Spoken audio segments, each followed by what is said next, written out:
Hello everyone, and welcome to this really interesting video on football data analysis project using Python. This is going to be a live tutorial. Now, in this video, we'll be performing a hands-on demonstration on analyzing and visualizing the English Premier League dataset for the last season of EPL. Let me show you the datasets first that we'll be using for our demo session. Alright, so here is the season dataset that we'll be using for our demo. So the first column, you can see the names of the different players that play in the English Premier League. So we have around 532 players participating in the EPL last season. Then the second column is about the club they belong to. You can see we have the different clubs. First is Chelsea, we have Manchester City, Man United, Liverpool, Leicester, West Ham United, Tottenham, Arsenal. And if I scroll down, you can see the other clubs such as the clubs like Aston Villa, we have Everton, Wolverhampton Wanderers, we have Crystal Palace and others. Now coming to the third column, which is about the nationality of the players, that is the players belonging to the different nations. We have England, I think this is Senegal, Germany, we have France, Spain, Italy, Brazil, Croatia and others. Now the fourth column is about position, that is the position at which these players play at. Now you can see some of the players play at different positions. They can play for two different positions, like for example Mason Mount from Chelsea plays as a midfielder as well as a forward. Now Edouard Mendy is a goalkeeper, DF is for defender, so on and so forth. Now next we have the age of the players. We have the total number of matches played by each player in the last season of EPL. Then we have the total number of starts the player got, that is whether the player was part of the playing 11 or not. Then we have the total number of minutes the player had played in the last season of EPL. This is the total number of minutes the player had played. Next we have the total number of goals scored by each player. We have the total number of assists given by each player. Then we have passes attempted, the percentage of passes completed. Up next we have total number of goals scored from penalties, and then we have total number of penalties that were taken. Now we have two different columns, XG and XA. So XG is the expected number of goals from the player in a match, and XA is the expected number of assists from the player in a match. And finally we have the last two columns, total number of yellow cards received by the player in the last season of EPL, and then we have the total number of red cards received by the player in the last season of EPL, that is 2020-2021. So we are going to use this data set and we'll be analyzing and answering specific questions such as the total number of goals scored, the total goals scored on penalties, and the total goals that were missed while taking penalties. Then we have players from different nations playing in EPL. Then we'll also look at which clubs have the maximum number of players in the squad. We'll be also analyzing the players based on their age group. Then we'll see the total goals scored by the top 10 players in the last season of EPL, and we'll be visualizing these results with the help of different charts like the bar chart, the pie chart, and we'll also create plots using libraries like Seaborn and Matplotlib. So let's head over to our Jupyter notebook. Let me show you the Jupyter notebook that we'll be using. Cool. So this is my Jupyter notebook that I'll be using for this live session today. You can see I have renamed the notebook as EPL 2020-2021 data analysis demo, and I have some of the cells filled already. This is to make sure we save some time. Cool. So first and foremost, let's go ahead and import the necessary libraries that we'll be requiring for our demo. So first I'll import the data manipulation library, which is pandas as PD, and then we'll import numpy as np. Then I'll have matplotlib dot pyplot as plt. After that we'll be importing the second data visualization library, which is cborn as SNS. Finally, I'll say percentage matplotlib inline. So we'll get our results just right below the code once we create the charts and graphs. So let me hit Shift Enter to run this first cell.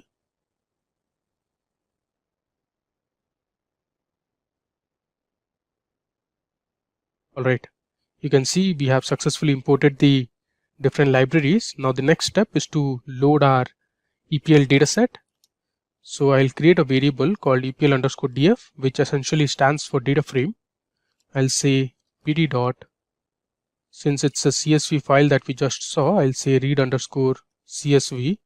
Now within the quotations, we are going to pass in the location of the file, followed by the file name and the extension of the file. Okay, so I have copied the file location. Let me just paste it here within the quotes. Now we are going to give one more backslash so that it reads the location correctly. I guess you don't have to do this if you are on a Linux or Mac system. Now after this, we are going to give two more backslash, and we are going to give the file name, which is EPL_20_21.CSV. Cool. Now the next line, I am going to print the head of the data frame, that is the first 5 rows of the data frame, that is EPL_df. So I'll say EPL_df.head. Let's run it. Now you can see the output. We have the first 5 rows printed from the dataset, and you can see the different columns that we have. Alright. Now in the next step, let's check the info function that will give the total number of columns that are there, as well as display the total non-null values in each of the columns. So I'll say EPL_df.info.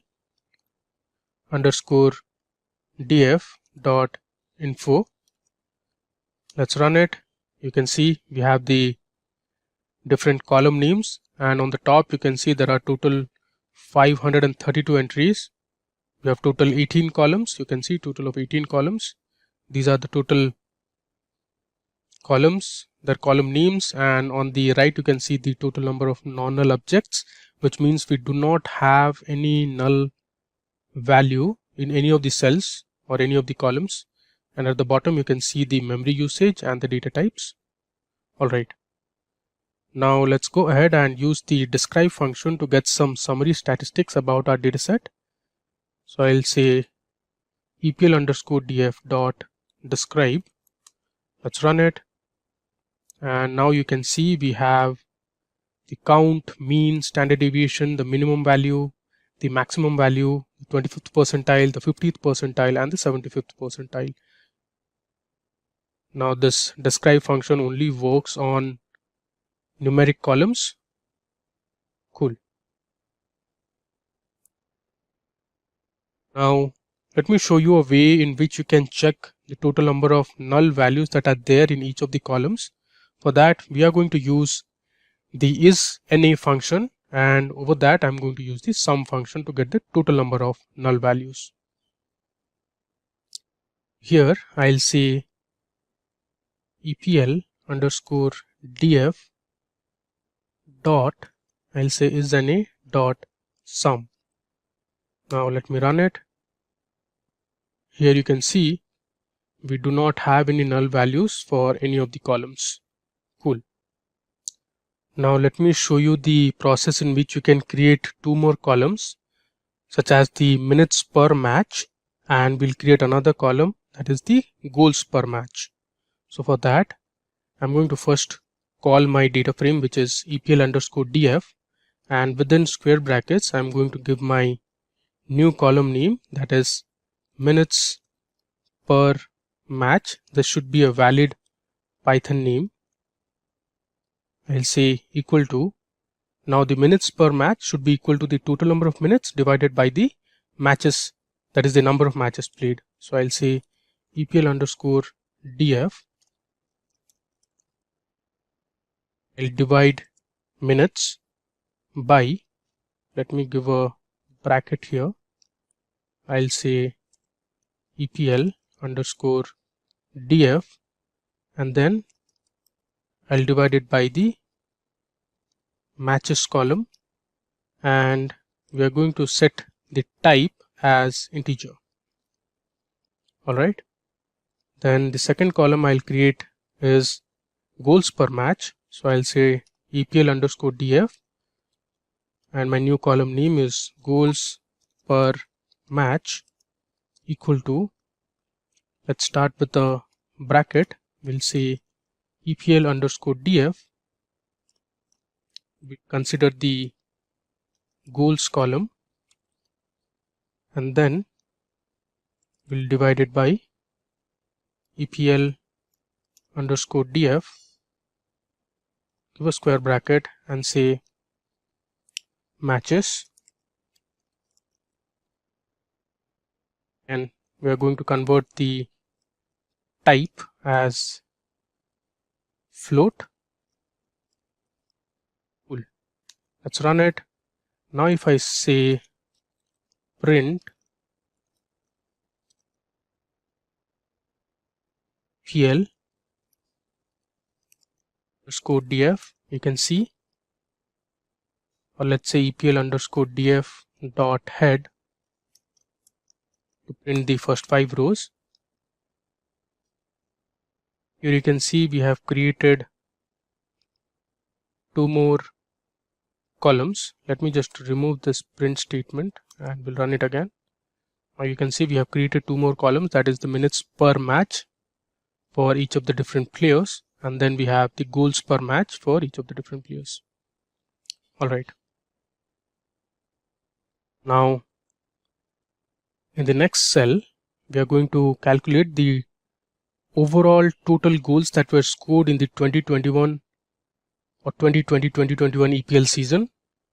So let's see the total goals. I'll create a variable called total underscore goals equal to, I'll say EPL underscore DF. We're going to take the goals column, and then I'm going to use the sum function. Now let's print the total goals. If you hit tab, it will autocomplete. Let me run it. Okay, have to remove goals. Now you can see there were total 986 goals that were scored in the last season of English Premier League. Now let's find out of this 986 goals, how many goals were scored in penalties. So for that, we are going to use the penalty underscore goals column. I'll create a variable called total underscore penalty equal to, we'll say EPL underscore DF, and then we are going to consider the penalty underscore goals column. Then I'll say dot sum to find the total number of goals that were scored in penalties. If you hit tab, it will give you a prompt. Let me select the second one. Run it. There you go. Here you can see out of 986 total goals that were scored in the EPL last season, 102 goals were scored out of penalties. Now in the next analysis, we are going to see the total number of penalty attempts that were taken and how many converted. So for that, let's create another variable called total underscore penalty attempts equal to, now this should be the penalty attempted column. So I'll say EPL underscore DF, and we are going to consider the penalty underscore attempted column. Say dot sum to find the total number of penalties that were taken, and we're going to use the print statement. Let me hit tab and I'll select penalty attempts. Let's run it. So overall 125 penalties were taken, out of which 102 got converted, the rest all were missed. We are going to create our first plot in our live analysis about the EPL 2020-2021 season. So we are going to create a pie chart for penalties scored and missed. Okay, so first of all we are going to set our plot figure to a certain size. Let's say I'll say figure size equal to, and this will be a tuple. Let's say I'll say 13,6. Now I'll say penalty not scored equal to a data frame that is EPL underscore df. I'm going to pass in my penalty underscore attempted column and sum it, and I'm going to subtract the total penalty goals. So that is total underscore penalty goals. Say data equal to, this will be a list, so I'll say penalty not scored. Let me just copy and paste it, comma, we're going to pass in total penalty goals. Also give labels to our pie chart.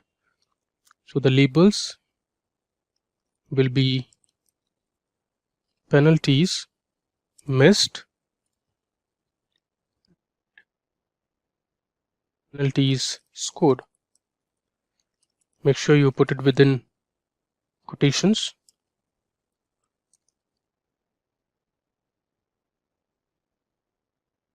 We are going to give color to the pie chart.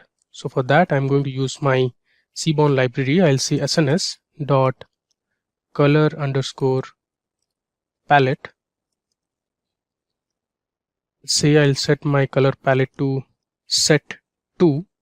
You can check for different color palettes. Just Google Seaborn color palette and click on the first link. If you scroll here, you can see the different color palettes. You can see tab 10. Then you also have HLS, HUSL, which is for hustle. You have set 2, paired. But scroll down, you have rocket underscore R, rocket. You also have cube helix, then magma and others. Alright, let me come back. So I'm using the set 2 palette, and we'll say plt dot create the pie chart. We are going to use the pie function, and we'll pass in our data followed by the labels parameter, which is equal to the labels that we have declared above, which is this one. Okay, now I'll say the colors parameter should be equal to the color palette that we have defined in the above line. Next, we are going to use auto PCT. So this auto PCT enables you to display the percentage value using Python string formatting. So you can use the auto PCT to display your percentage values. Let me give a certain formatting, percent dot OF, which is for string. I'll give 2 percentage values. Finally, I'm going to say plt dot show to display my pie chart. Cool. Now let's run this. Okay, there is an error here which is plot dot figure. This should be plot dot figure and not underscore. There you go. You can see we have our first visualization for the 2021 EPL data analysis demo. You can see 82% of penalties were scored while 18% were missed. Now next, we're going to find the total number of unique positions for which each of the players play for. That is, this will also tell us the total number of positions that are there in football. So I'll say EPL underscore DF. Let's consider the position column, and I'm going to use the unique function to find the total number of unique positions that are there, such as the center forward, midfielder, defenders, goalkeepers, etc. If I run it, you see here we have goalkeeper, midfielder and forward, forward, defender, midfielder, defender and midfielder, etc. Now you can see some of the positions are a combination of two positions, which means a few of the players play for two different positions on the pitch. Alright. Moving forward, we are going to see the total number of forward players that played in the last season of EPL. So for that, I'm going to say EPL underscore DF. Again, within square brackets, I'll say EPL underscore DF, and we are going to consider the position column, basically subsetting the data frame to derive valuable information. Now this should be equal to my value, which is FW, that is forward. Let's run it. There you go. So here, if I scroll down, you can see the different players that played for. There are total 81 rows, which means 81 players in the EPL played as forwards.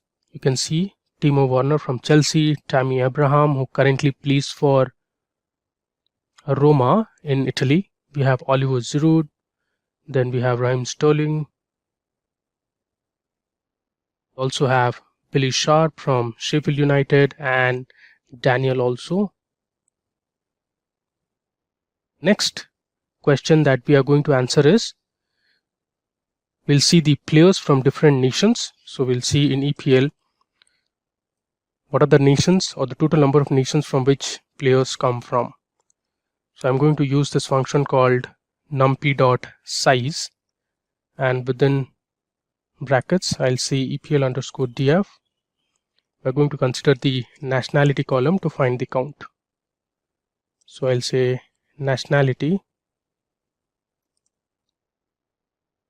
and we are going to use the unique function to get the total number of unique nations from which the players play in the EPL. If I run it, you can see here there are total 59 nations from which the different players play from. Now let's see the most players come from which nations. For that, I'm going to create a variable called nationality equal to, I'm going to use my data frame EPL underscore DF followed by the group by function. First, we are going to group by nationality column, and then I'll say dot size, and we are going to sort values in ascending order. So for that, I'm going to use the ascending parameter, and I'll set it to false, which means we are going to print in descending order and not ascending. Next, I'll say nationality dot head, since I want to know the top 10 nations from which most of the players come from. We're also going to plot it. This should be a bar chart, so I'll say kind equal to bar. let's give a figure size equal to, let's say, 12,6, and now I'm going to say color equal to, we are again going to use the Seaborn color palette, so I'll say sns dot color underscore palette. This time we are going to choose, let's say, magma. All right, I think everything is fine. Let's just run it. Great. Now if I scroll down, you can see the different nationalities, the top 10 nations from which the most players come from. Of course, since EPL is in England, or is hosted in England, so most of the players are from England. Then we have the most number of players playing from France, Brazil, Spain. This is Ireland, I guess. Then we have Portugal, Scotland, Netherlands, Wales, and Belgium. Cool. Now, moving forward, let's come to the next cell. We are going to see the clubs with maximum players in their squad. This will tell us the clubs, let's say the top 5 clubs which have the maximum players in their squad, or had the maximum number of players in the 2020-2021 season. We're going to consider the club column, and we are going to count the total number of players. So I'll say value underscore counts.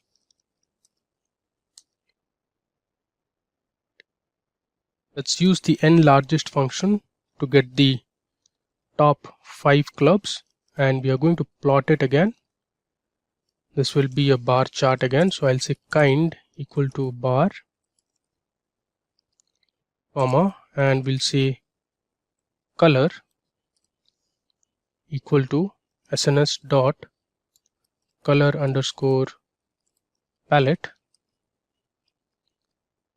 Let's choose a new palette, namely Viridis. So I'll write it correctly, BIRIDIS. Fine.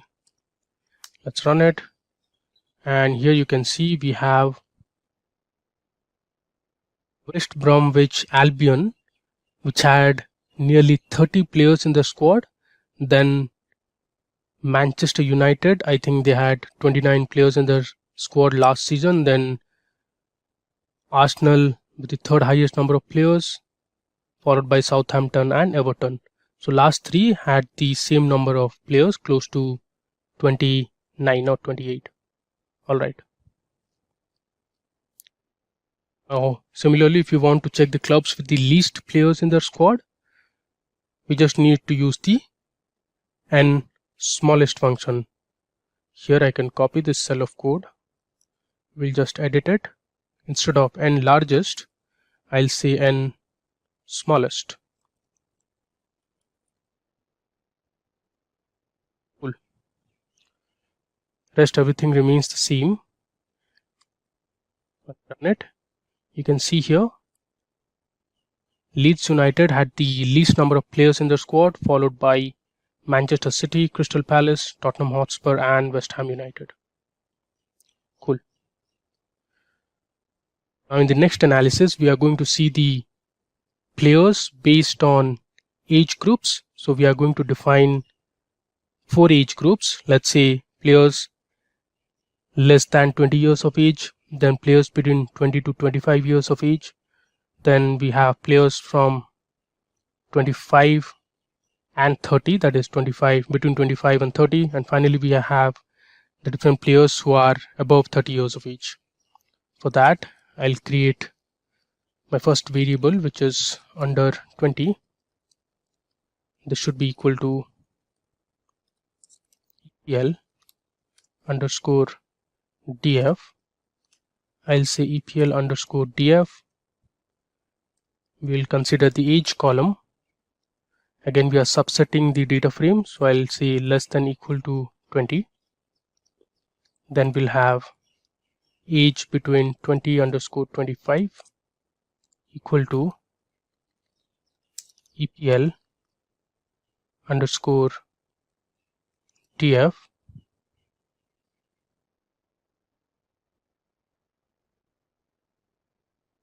subset as EPL underscore DF. Consider the age column should be greater than 20. I'll say ampersand and EPL underscore DF. Use the age column should be less than equal to 25.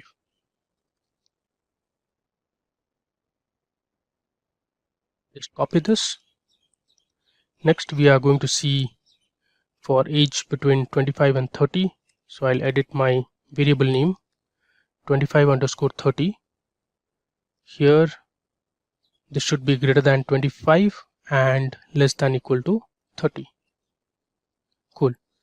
Finally we'll have players above 30 equal to, I'll say EPL underscore DF within square brackets. I'll say EPL underscore DF. We'll consider the age column should be greater than 30. Cool. Let me run it. And now in the next cell, which is already filled, this is to create the pie chart for the above age groups that we created to see the players based on different age groups. So this is very similar to creating a pie chart again. So first of all, I'm creating a numpy array for all these 4 variables, and we are going to consider only the name. Then I'm setting my labels as less than equal to 20, greater than equal to 20 and less than equal to 25, greater than equal to 25 and less than equal to 30, and then above 30 I have the title as total players with age groups. Let's see, the font size as 20. Cool. Let's run it, and you can see we have our pie chart. So from the pie chart you can see in the last season of English Premier League at least 37% of the players were aged between 25 and 30, and then we have 35% of players who were between 20 and 25,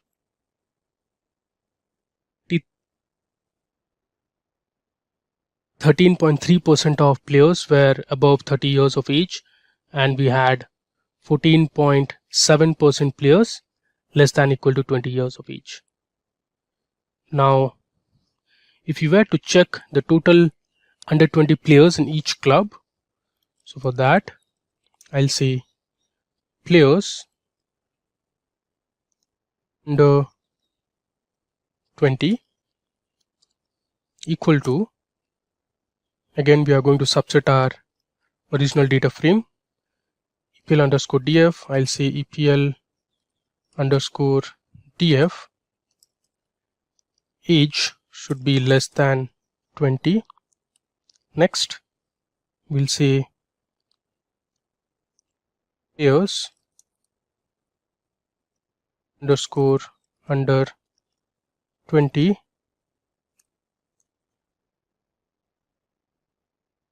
consider the club column, then values underscore count. Let's plot. I'll say kind equal to bar,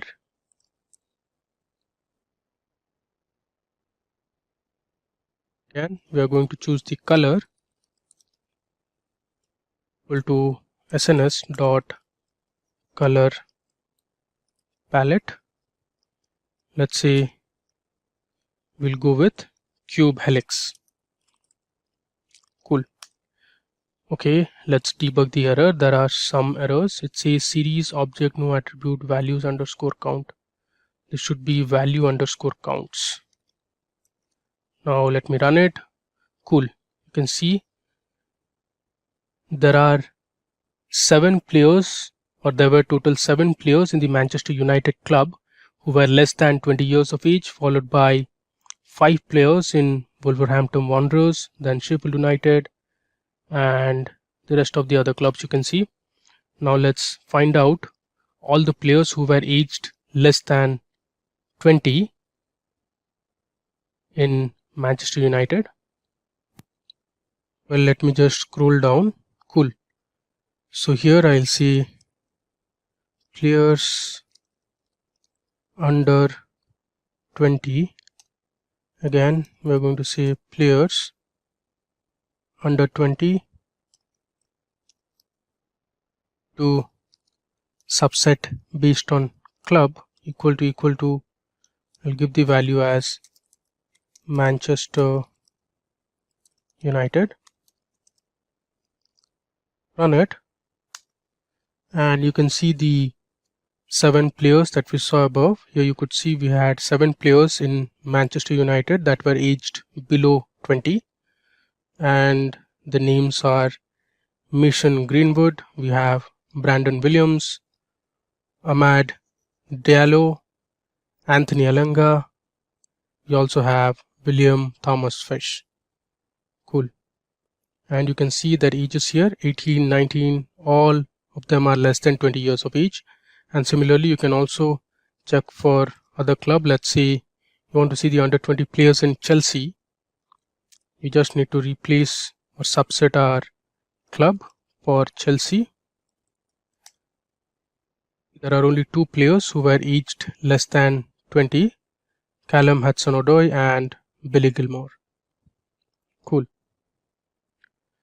Now, we're going to create a plot to see the average age of players in each club. So for that, I'll say plt.figure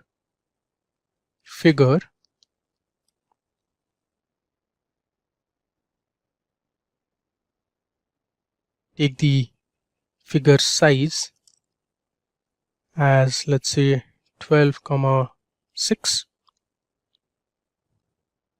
Then we're going to use the Seaborn library and the box plot this time. So the box plot is a good way of finding the variability in your data. It will give us the mean, the median, the 25th percentile, the 50th percentile, the 75th percentile, the maximum value and the minimum value. And the box plot will also show if there are any outliers in the data. So my X will be club, my Y value would be age, and my data will be my original data frame, that is EPL_df. I'll say plt.xticks, and we are going to say rotation equal to 90 degrees. Let's run it. If I scroll down, here you can see we have the box plot.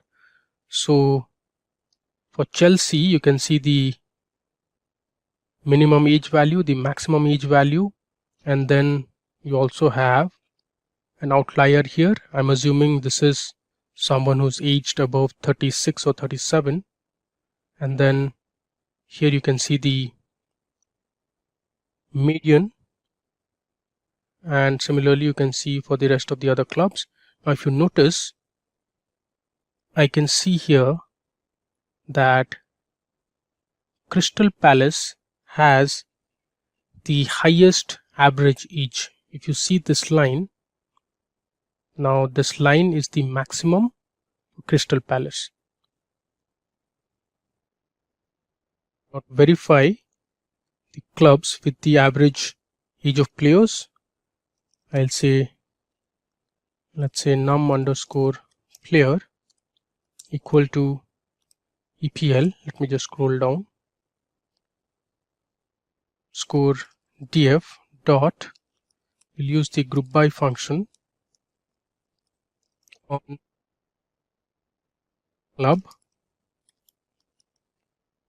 and I'll say size.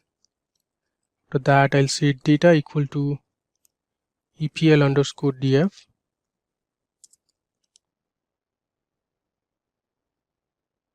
dot, and I'll group it by club.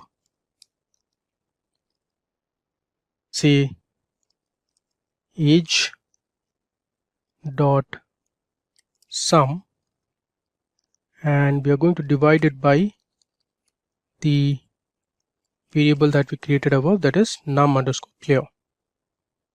Finally, I'll say data dot sort underscore values ascending equal to false.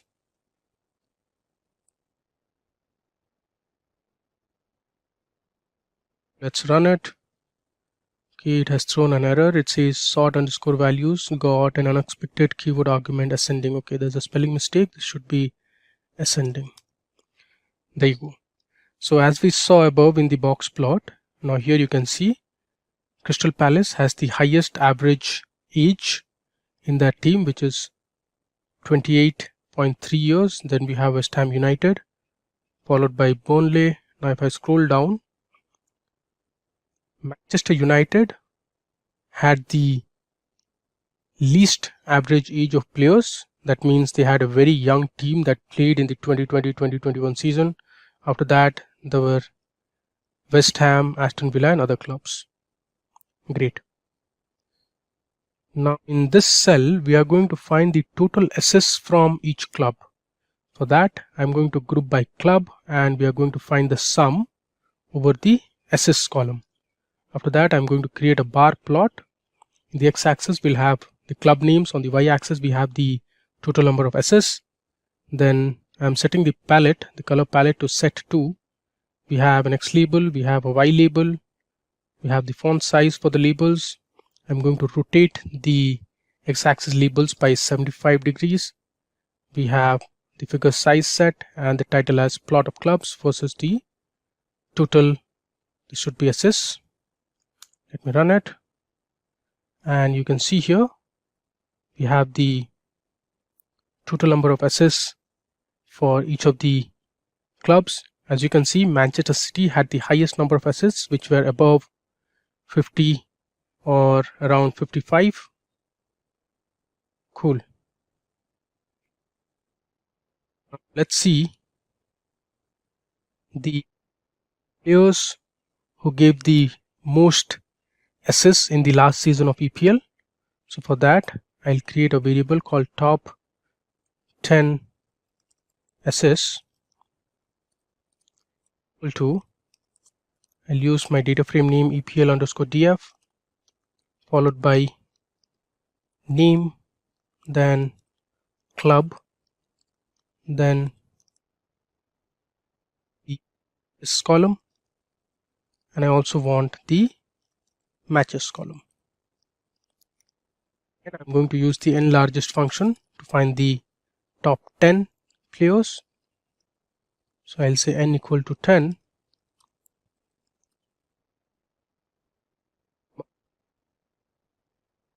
columns equal to assists.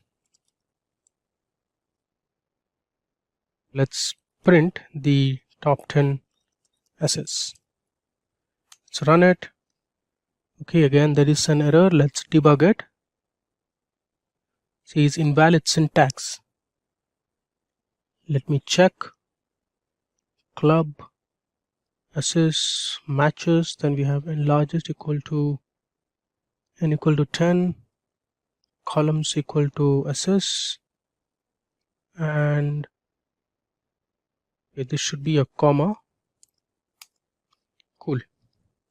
And here you can see we have Harry Kane from the last season of EPL who gave the maximum assists, that is 14, followed by Kevin De Bruyne from Manchester City who gave 12 assists, followed by Bruno Fernandes from Manchester United. He's a Portugal player and he gave 12 assists.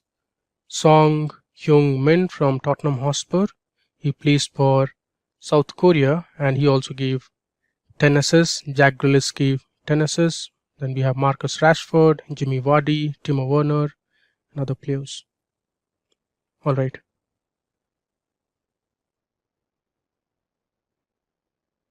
Now in the current cell, which is already filled, we are going to find the total goals from each club. Earlier we saw the total assists from each club. Now this will show us the total goals from each club. If I run it, now you can check. We have Manchester City, which scored above 80 goals last season, followed by United, that is close to 70 or exactly 70 goals they had scored, followed by Tottenham Hotspur. We have Liverpool, Leicester, by Sheffield United and Fulham, as well as Burnley had close to 30 or less than 30 goals. In fact, Sheffield United scored less than 20 goals. Cool.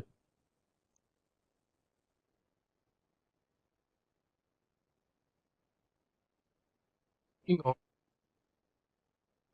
we are going to check the most goals by players. So I'll say top underscore 10 underscore goals equal to, I'll say EPL underscore DF.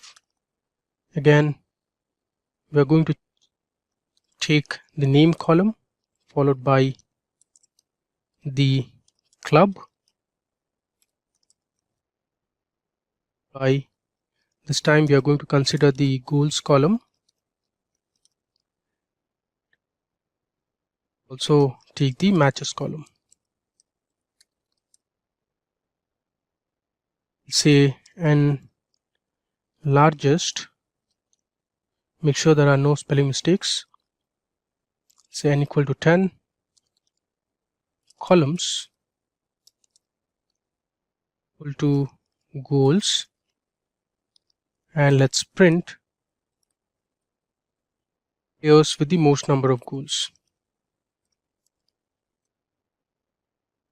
You can see here Harry Kane played 35 matches in the last season of EPL and scored the maximum number of goals, so he should have won the Golden Boot as well. So he had scored 23 goals, and if you see the above table that we created, he also gave the most number of assists. So he's a brilliant player from England, plays as a striker and currently the captain of England as well. After that, we had Mohamed Salah, who scored 22 goals, followed by Bruno Fernandes, who scored 18 goals from 37 matches. Then we have Song Heung-min, we have Patrick Bamford from Leeds United, who scored 17 goals, etc. Cool. Now in the next cell, we are going to find out the top 10 goals per match. That is the goals scored in each of the matches. We are going to find the percentage. I'll create a variable called top 10 goals per match equal to EPL underscore DF. Calculate the name, and also take the goals per match column. If you remember, we had created this goals per match column above. Let me just show you in case you forgot. Here you can see we had created this extra column called goals per match. This is the last column that we have in our data frame. It's basically the total number of goals divided by the total number of matches the player had played. If I scroll down,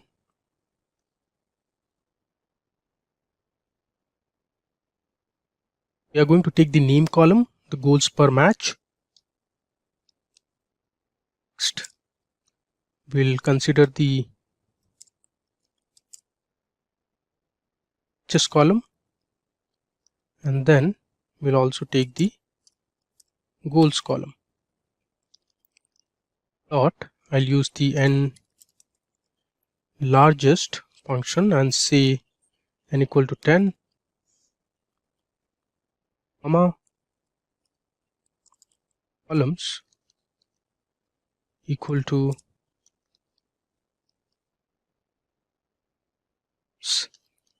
per match. Finally, let's print the top 10 goals per match.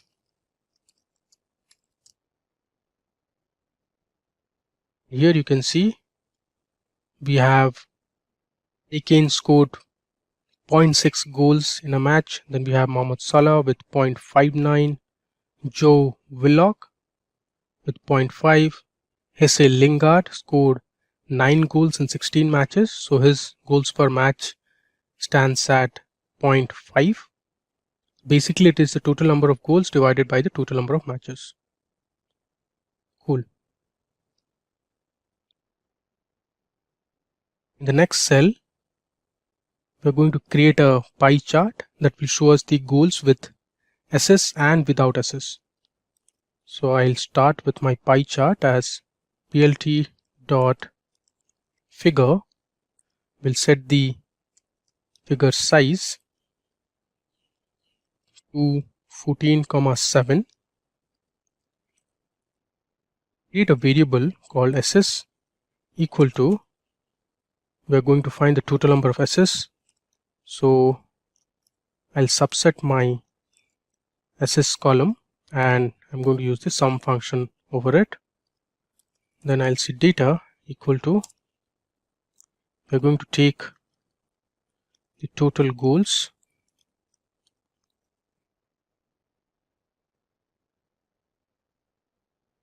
minus SS comma, and then we'll have SS. Let's set the labels as well.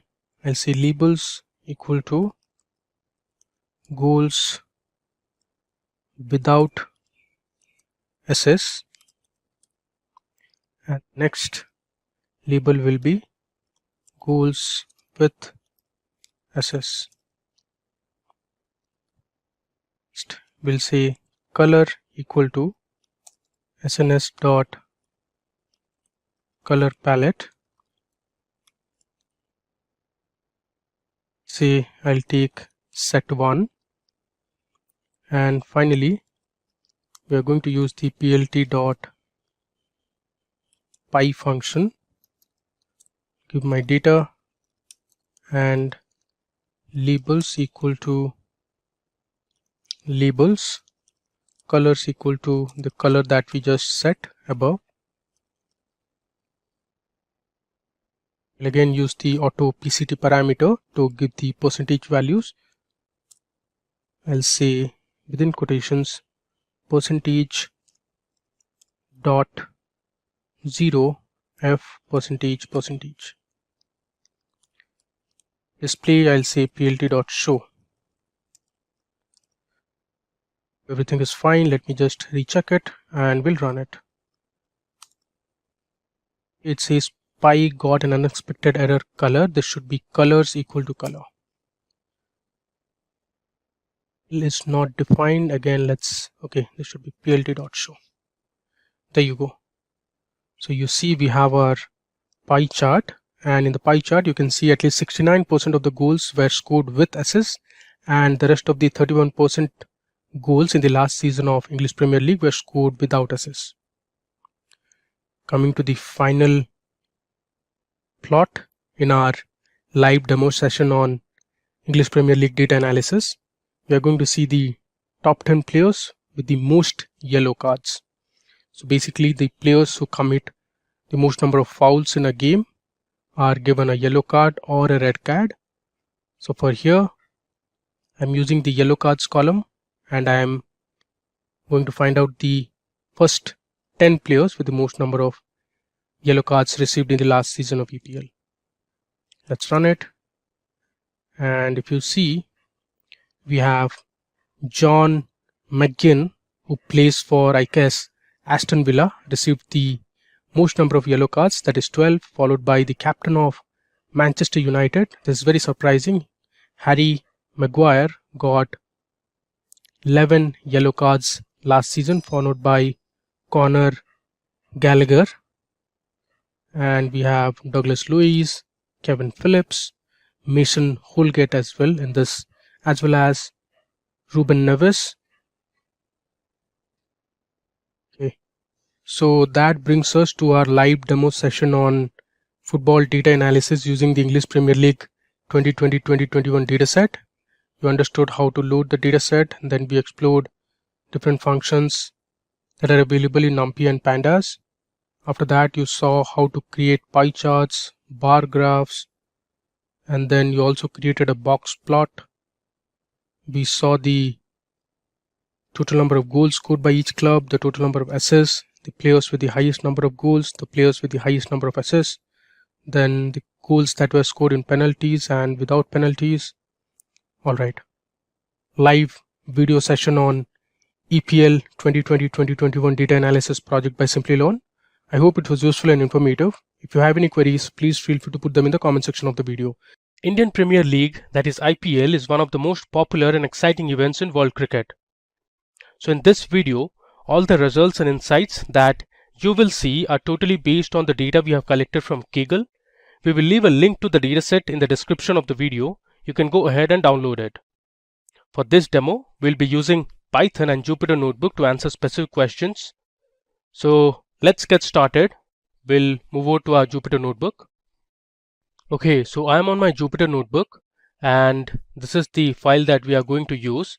So here you can see I have some of the cells already filled in. So this will save us some time and we can explore this data set in depth. So this is the file that I'll be using, or the IPython notebook. Cool. So first let's go ahead and import all the crucial libraries that will be needed for our analysis. So here you can see I am importing the Pandas library, the NumPy library.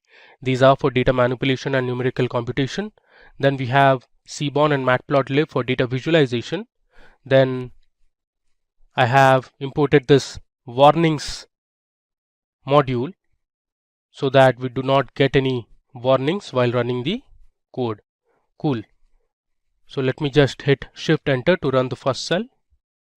So here we will import all the libraries. Okay, it's done. Now the next step is I'm going to create a data frame in the name of IPL, and here I'm importing the dataset using the read_csv function, which is part of the Pandas library. So PD here has been imported as Pandas. I'm giving the dataset location followed by the name of the dataset. So here the name is IPL_2022_dataset.csv is the extension of the file. So let me go ahead and run this as well. Alright, so now we have successfully imported or loaded our dataset.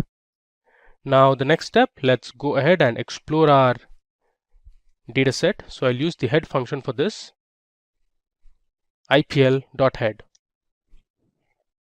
Okay, so here you can see the different columns. We have an unnamed column which is actually unnecessary for our analysis, so we'll see how to drop this column. Apart from that, we have the name of the players, the base price at which the player was sold, or whether the player was a draft pick. So here Rashid Khan from Afghanistan, Hardik Pandya, then we have Subman Gill. These are all draft pick, and then we have the price at which the players were listed in the IPL auction. Then we have the type of player, whether the player is a bowler, an all-rounder, a batsman, or a wicketkeeper. Then we have the cost in rupees. This is in crores. So basically this column tells us the price at which the player was sold in the auction. Then we have the price or the cost in dollars. After that we have 2021 squad. Basically this means in last year's IPL, where was the player? So here you can see Rashid Khan was playing for SRH, the Sunrisers Hyderabad, in 2021, but this year in 2022 he'll be playing for Gujarat Titans. Similarly, Hardik Pandya was playing for Mumbai Indians for past few seasons, including 2021, but this season is going to play for Gujarat Titans. So on and so forth. Now let's see the total number of players that are present in the dataset and the total columns that are there. For this, I'm going to use the shape attribute. So I'll write IPL.shape. You can see here there are total 633 players that were part of the auction, and this includes the players who were draft pick also, and there are total 8 columns in my data frame IPL. Next, let's use the info function to check the columns, the data types, and the total non-null objects. So I'll say IPL.info, which is a function, so I have to use brackets. There you go. So here you can see it says total 633 entries from 0 to 632. Data columns, we have total 8 columns, and then these are the different column names, and here you can see the total non-null objects present in the column, and here you can see the data types, and at the bottom you can see the memory usage as well. Cool. Now the dot columns attribute will return the name of the columns in the data set. So if I say ipl.columns and run it, it will give me all the different column names that are present in the data frame. Now as I said, the first column, which is unnamed :0, is actually unnecessary, so we are going to drop it. For that, we are going to use the dot drop function, and then I have passed in my column name followed by the axis, on which axis is it there, and then I say in place equal to true, which means it will replace and permanently remove the unnamed column from the data frame. So let's run it, and now we'll again check the head of the data frame. You can see before we had the unnamed column, which was the first column in the data frame, and now we have successfully removed it, so player becomes the first column in the data frame. Alright, now moving ahead, let's see the total number of null values that are present in each column of the dataset. So I'll say IPL dot, I'm going to use the isNull function followed by the sum function. If I run this, you can see here the player column doesn't have any null values. Similarly, base price and type column also don't have any null values, but you can see cost in rupees and cost in dollars have nearly 396 missing or null values. The reason being those players were not picked in the IPL auction, and hence there was no price associated. And then you can see there were a few players who were not part of the IPL squad in 2021, so those are being reflected as null as well. Now we'll check the rows that have cost in dollar as null or NaN. So here I have used IPL, and after that I'm passing in the column name, which is cost in dollars, and then I've used the isNull function. If I run this, you can notice the cost in dollars column, all these values are NaN or null, and even the same rows have NaN for cost in rupees as well. Cool. Now the next task is to fill these null values or NaN values with zeros. So for that, I'm going to use the fill NA function, and here I have passed in 0. So all the null values in the dataset will be replaced with 0 for cost in rupees column and cost in dollars column. Let me just run it. Alright. Okay. Now we will see the players who were unsold in the 2021 auction, which means we will check the rows that have null values for the 2021 squad column. So what I'll do is I'll say IPL, within square brackets I'll say IPL, and then I'll pass in my column name, which is 2021 squad, and then after this I'll say dot isNull. So this cell will give us the unsold players in the 2021 auction. If I run this, you see here you mark the 2021 squad column, all these players were unsold or did not participate, so hence it has NaN values. Alright.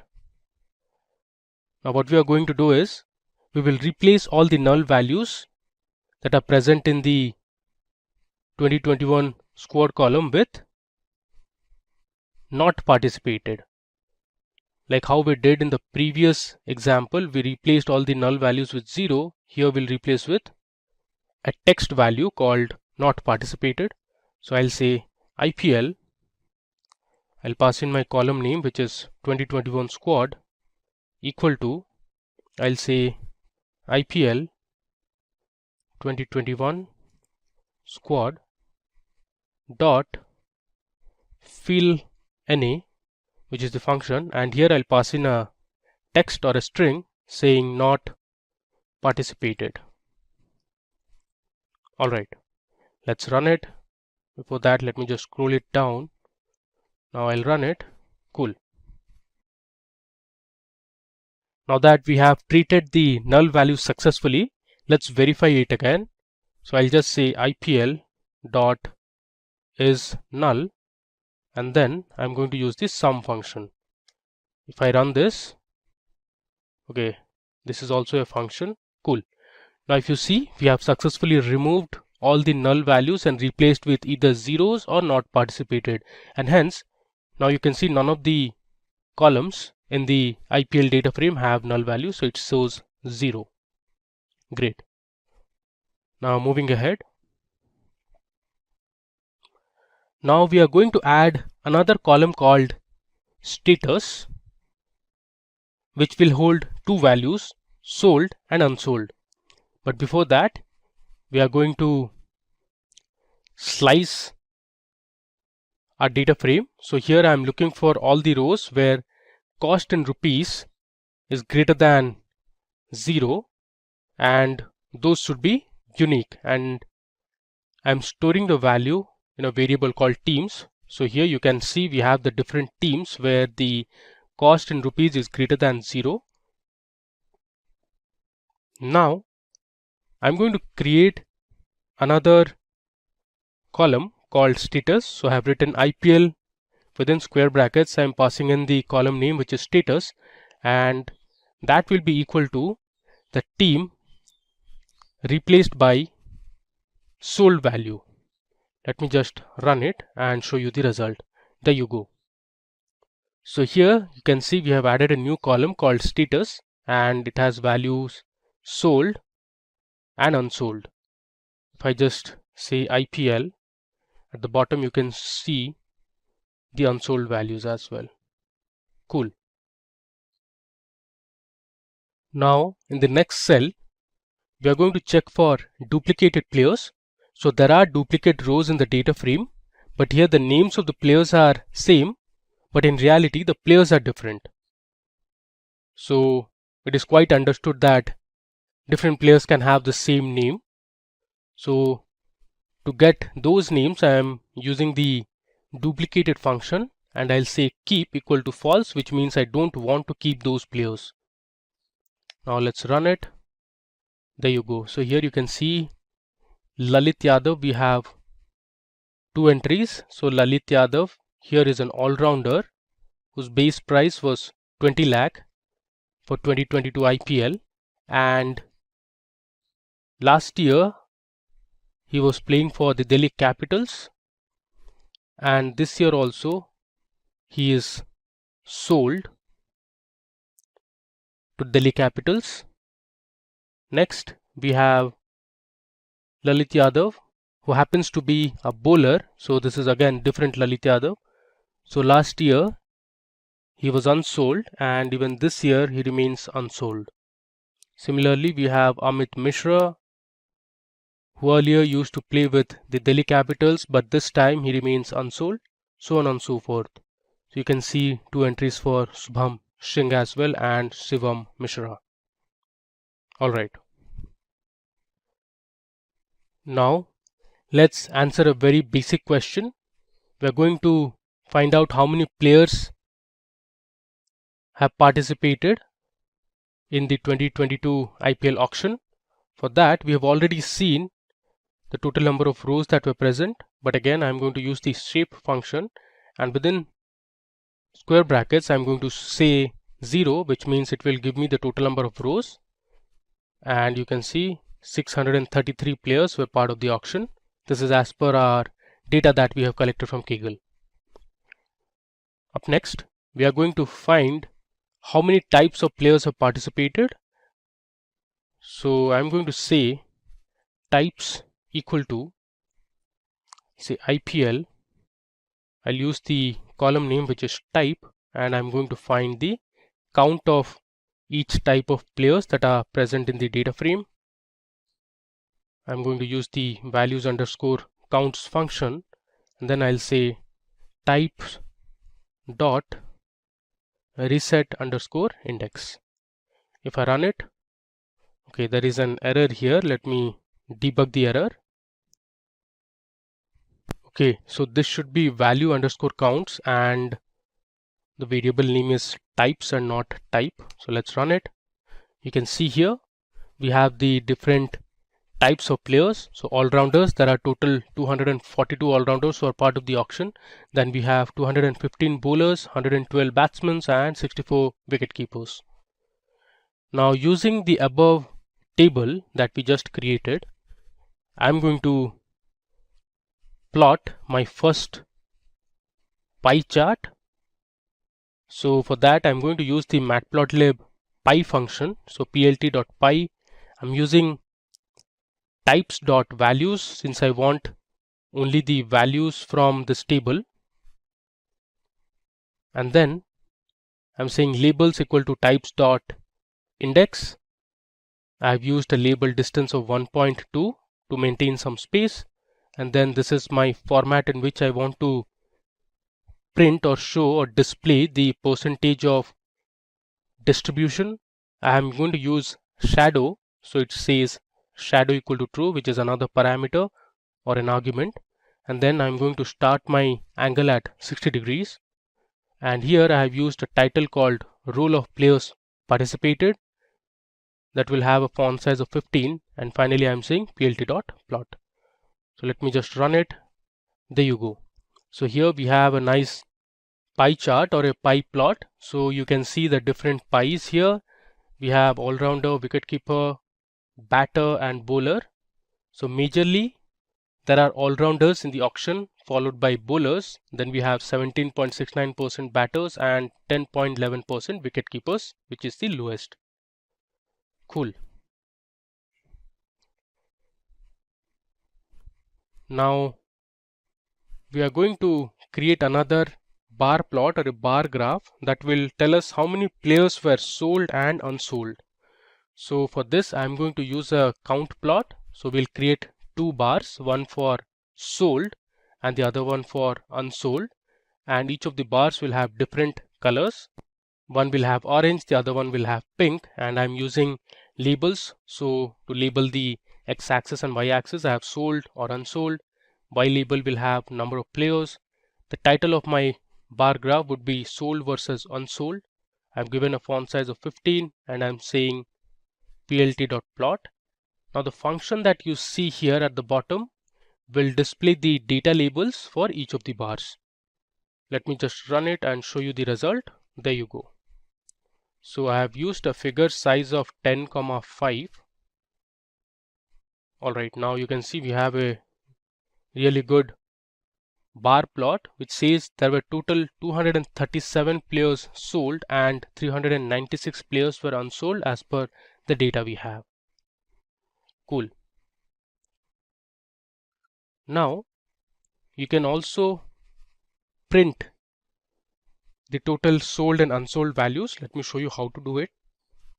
I'll say IPL dot, we can use the group by function, and I want to group it by status column, and the value that I want to measure is the players count.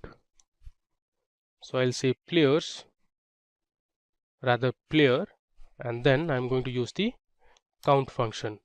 If I run this, you can see here I've successfully grouped the unsold and sold players. The values are matching with the bar plot that we just created. So sold were 237 players and unsold are 396. Cool. Now we are going to see the total number of players bought by each team.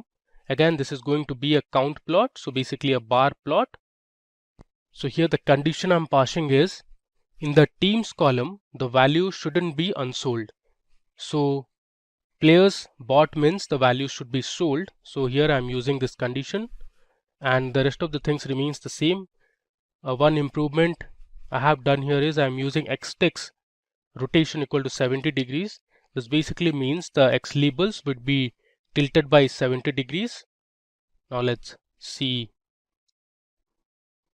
the bar plot. There you go. So here you can see I have the title players bought by each team. On the y-axis we have the number of players, and on the x-axis you can see the values have been tilted by 70 degrees. Let me just zoom in so that you can see it better. And this is the bar plot.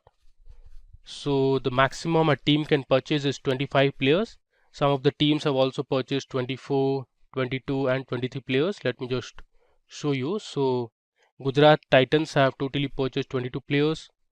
Then Delhi Capitals have total 24 players in their squad. Again, Lucknow Super Giants have 22 players.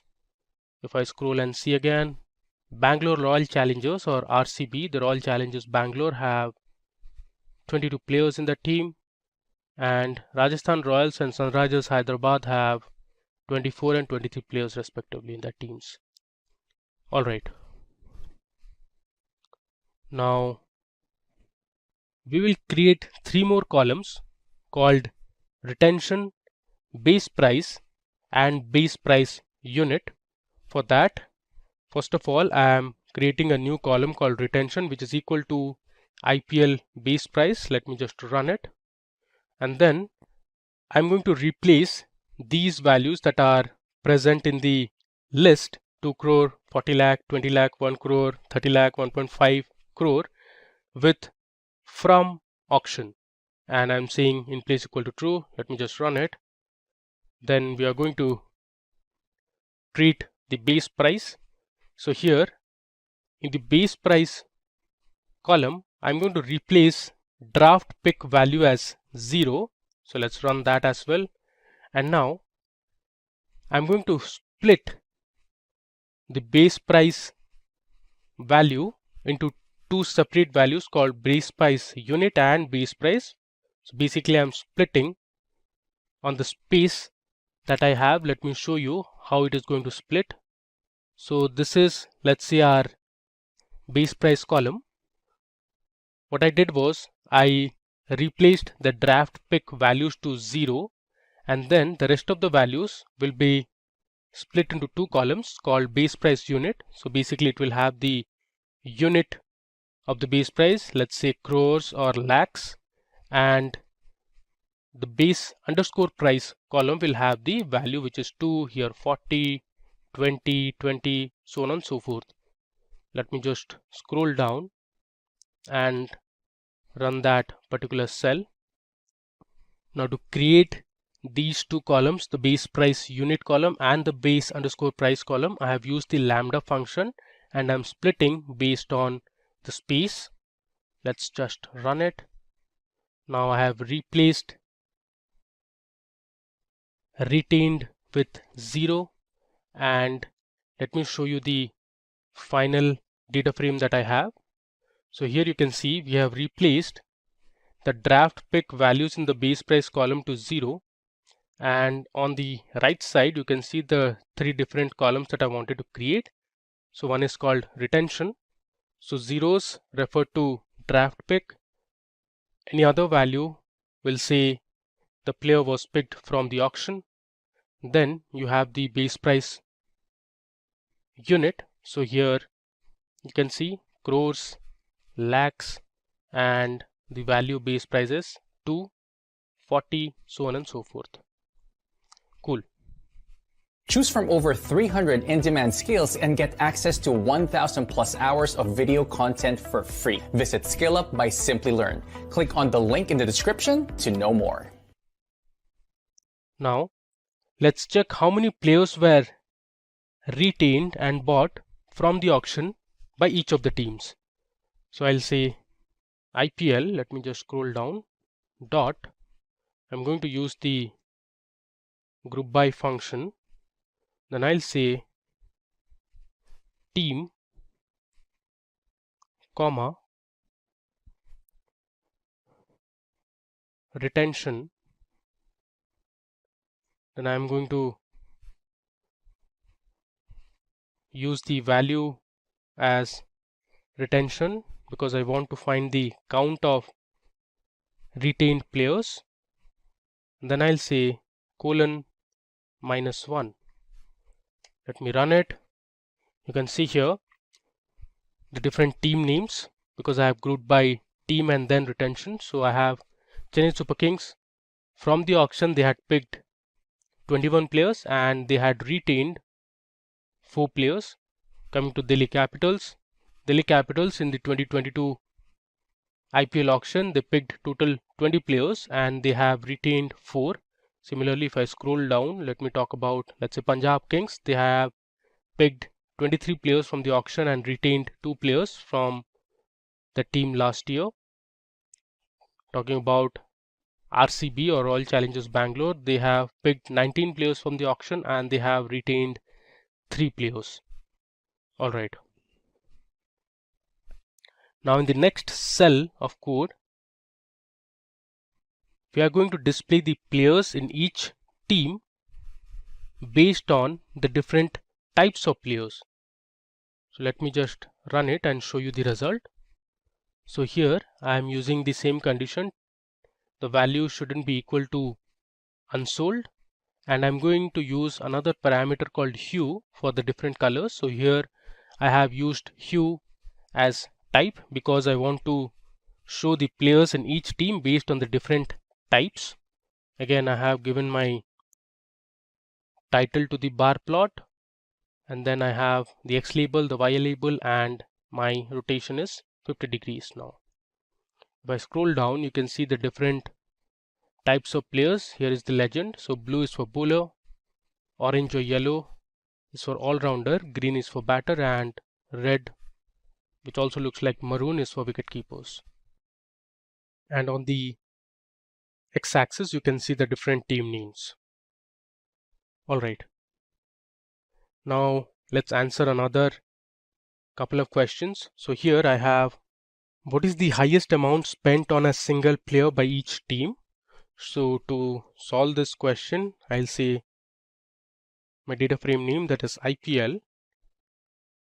Then I'm going to say retention equal to, this should be from auction because we want to see the highest amount spent and not from the retained players.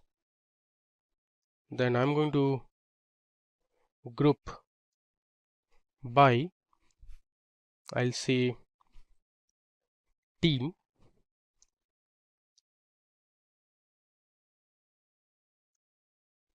and then I'll say cost in, let me just copy it from here, cost in rupees, that is in crores,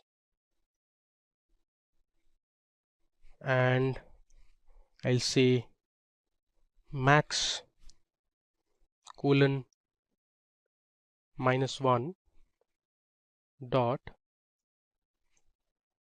sort underscore values, I'll say ascending equal to false, which means I want the sorted result in descending order.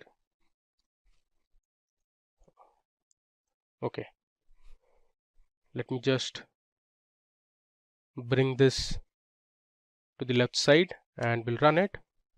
There seems to be some error. Let me check the error. It says there's a spelling mistake. This should be team. Let me run it again. There you go. So you can see Mumbai Indians have spent 15.25 crores for one of the players, and this player happens to be Ishan Kishan. Then Chennai Super Kings have spent the highest amount for a player who happens to be a bowler. The name is Deepak Chahar. They have bought him for 14 crores. Kolkata Knight Riders bought Shreyas Iyer for 12.25 crores. and so on and so forth. So these are the highest amounts spent on a single player by each of the teams. Let me scroll down. Now we are going to see the player retained at maximum value or maximum price. Now if you follow IPL, the maximum price at which a player was retained happens to be Ravindra Jadeja. So let's see at what price was he retained. I'll say retention equal to I'll say retained, then I'll say sort underscore values by equal to, I'll use the same column, cost in rupees, that's in crores. I'll say ascending equal to false dot head, and I want to find the top player. Again there's some error. Let's see where is the error. Says ascending equal to false dot head.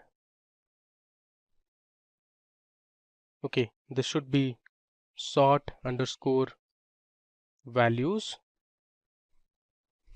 within bracket I should say by. I think this should be fine now. Let's run it. There you go. So you can see here our result is player name Ravindra Jadeja, who was retained for 16 crores by Chennai Super Kings. Cool. Now the next cell of code will display or print the top 5 bowlers who have been picked in this year's IPL based on their cost in INR. Let me just run it and show you the result. You can see here Deepak Chahar went for 14 crores. Then we have Shardul Thakur, who was bought by Delhi Capitals. Earlier he was part of CSK for 10.75 crores. Then we have Prasidh Krishna, who has been bought by Rajasthan Royals this time. Last year he was with KKR and he has been bought for 10 crores. Similarly, Lockie Ferguson has been bought by Gujarat Titans and he played for KKR last season. He has been bought for 10 crores while his base price was 2 crores. Then we have Avesh Khan. You can see Avesh Khan's base price was just 20 lakhs and he has been bought for 10 crores by Lucknow Super Giants again, and last year he was part of the Delhi Capitals. Now you can replace this value. Suppose let's say you want to find the top 5 batsmen picked or batters picked with the highest amount. You can just say batter instead of bowler, and if I run this, you can see here Shreyas Iyer was bought by Kolkata Knight Riders for 12.25 crores. Last year he was part of Delhi Capitals. Then you have Shimron Hetmeyer, who's from West Indies. He has been picked by the Rajasthan Royals for 8.5 crores. Then we have Rahul Tripathi, Shikhar Dhawan and Devdutt Padikkal. Now if you wanted to check for, let's say, all-rounders, you can replace batter with all-rounder. If I run this, you can see Liam Livingstone has been bought by Punjab Kings this season for 11.5 crores. His base price was just 1 crore and last year he was part of the Rajasthan Royals. Then we have a player from Sri Lanka, Hasaranga. Then we have Harshal Patel, Shah Rukh Khan and Rahul Tewatia, who have been the top 5 all-rounders picked at highest amount. Cool. Now finally, we want to see the players who were part of the IPL last season but were not picked for this year's IPL. So for that, what I'm doing is first I'm renaming my 2021 squad column. This column I want to rename it as previous team. Let's run it. Then I'm going to find out the unsold players. So here I'm saying previous team not equal to not participated, and then I'm using another condition. The team should be equal to unsold, and I'm going to find out only the player and the previous team. So let's run it and see the result. So here you can see these players were part of the IPL last season, but they haven't been picked this season. And last season they had played for, let's say Suresh Raina played for CSK, Steve Smith was part of the Delhi Capitals, Sakib Al Hasan was part of KKR. If I scroll down, you have David Malan, who played for Punjab Kings in 2021. Owen Morgan, who played for KKR. He also captained KKR, but unfortunately he was not picked this season. Chris Lynn from Australia also remained unsold this season. Andrew Tai, we have Ben Cutting, Aditya Tare. There are other players as well. We have Kane Richardson, Dhaval Kulkarni. Cool. So these were the players who were part of the IPL season 2021, but unfortunately were not picked and remained unsold for 2022 season. Cool. And that brings us to our end of this demo session on IPL data analysis 2022. So we learned how to use the different functions and attributes that are part of the Python libraries, and we manipulated the data, we visualized the data and answered some specific questions. Formula One, also known as F1, is a motorsport defined by open-wheeled single-seat race cars. It features the best drivers in the most powerful and technically advanced cars. The sport is governed by the FIA, that is International Automobile Federation. Here 10 teams comprising of 2 drivers each compete in a series of races over a period of 1 year to find out the ultimate driver and a constructor champion. In our demonstration, we'll be using 4 datasets. Let me show them one by one. These are all CSV files. Now this is the first dataset that we'll be using in our demo. So if you notice, the dataset does not have column names. In fact, none of the datasets have column names. So while importing the dataset, we'll assign the column names using the names parameter. I'll show that in a while. Now this is the results dataset. The results dataset has information about the result ID. Then we have the race ID, driver ID.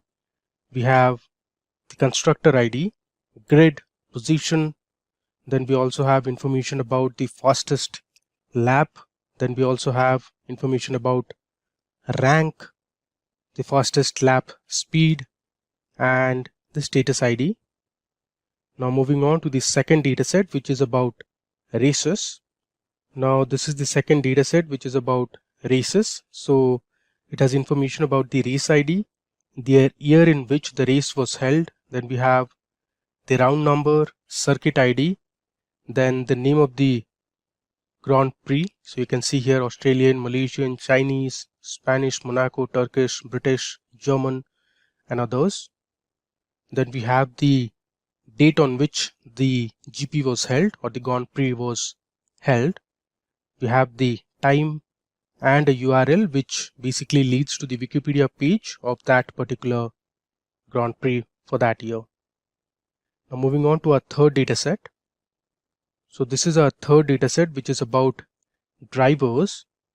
Now it has the driver ID, the name of the driver. You can see here Hamilton, Rosberg, Alonso, Raikkonen.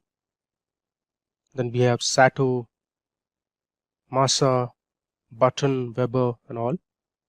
After that, we have the number code. Then we have the forename of the driver, the surname of the driver, and then we have the date of birth of that particular driver. We have the nationality as well. And we have the Wikipedia page for the driver. Now moving on to the last dataset, which is about constructors. So this is the fourth and the final dataset that we'll be using in our data analysis project.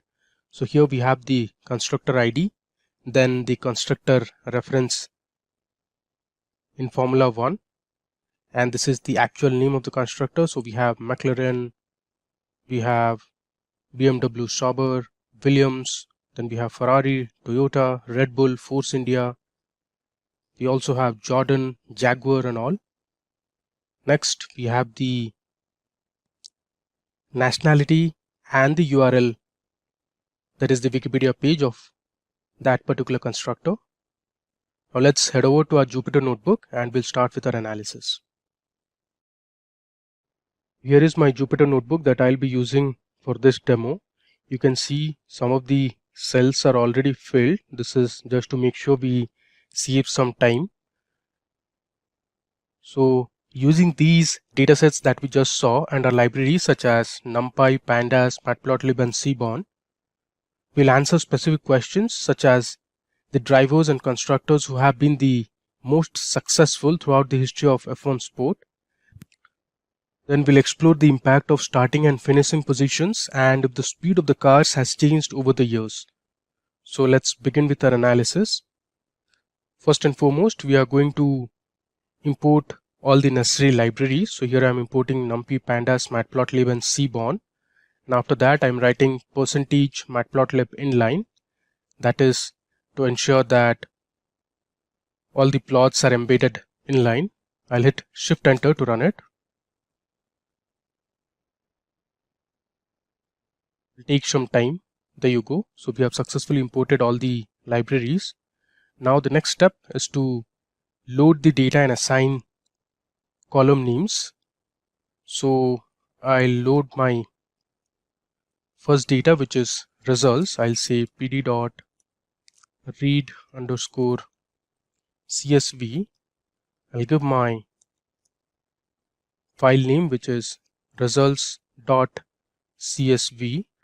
And then using the names parameter, I'll pass in the column names. So actually I have written the column names in a notepad. Let me open that. So I have this F1 notepad created which has the column names. I'll just start copying the column names. Within the names parameter, I'll paste it. If I scroll to the right, you can see the different column names that have been assigned. And for that, I'm going to say comma and I'll write header equal to none. I'll close the bracket. Cool. Similarly, let's import the second data set, which is about races. I'll say pd.read_csv. I'll give my file name, which is races.csv, and then I'll give the names parameter. This is actually names and not name. Okay. I'm going to copy the second line and I'll paste it here. And again, I'll say header equal to none. Next, we'll import our third data set, which is about drivers. So I'll say pd.read_csv.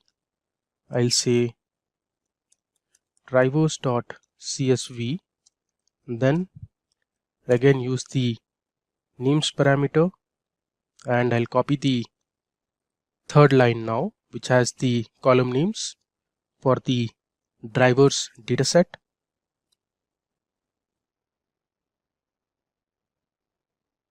Here I need to give another parameter, which is header equal to none. Finally, we are going to import our constructors dataset. We'll say constructors equal to pd.read_csv, which is the function present in the pandas library. I'll say constructors.csv, which is my file name, and then again I'll use the names parameter. I'll go to my notepad and this time I'll copy the fourth line, which has the column names for the constructors dataset. I'll paste it, and here I'll give my final parameter, that is header, equal to none. Alright, now let me hit Shift Enter to run it. Okay, we see some error here. Let's debug the error. It says no such file or directory, drivers.csv. Let's see where was the issue. Okay, this should be driver.csv. Cool. Now we have successfully loaded the data and assigned the columns to the various data sets. Now the next analysis is to merge all the data set. So here I'll create a data frame called df and I'll use pd.merge function.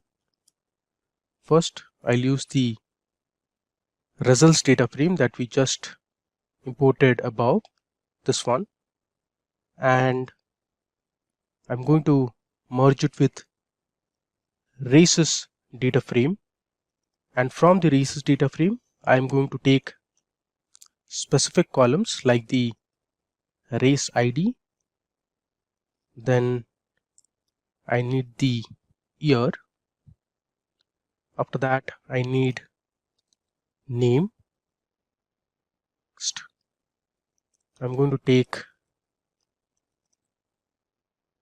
the round column as well, and I'm going to use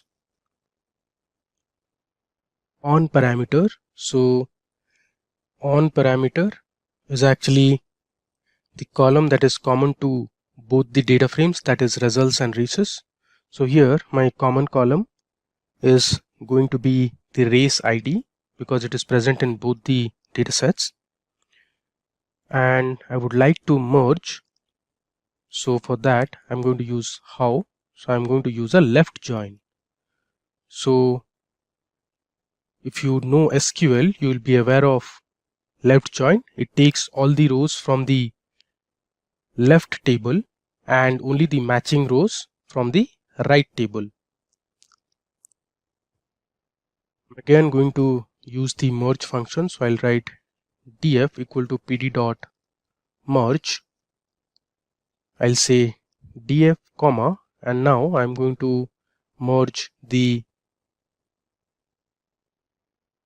drivers data set, and I'm going to select specific columns. So I'll say driver ID. Make sure there are no spelling mistakes in the column names. Then I'll say driver ref, which is the name of the driver or reference, comma, and then I want the nationality of the driver. Alright, I'll give a comma. I'll say on which column I want to merge. So here the common column is going to be the driver ID. Again, how is going to be a left join.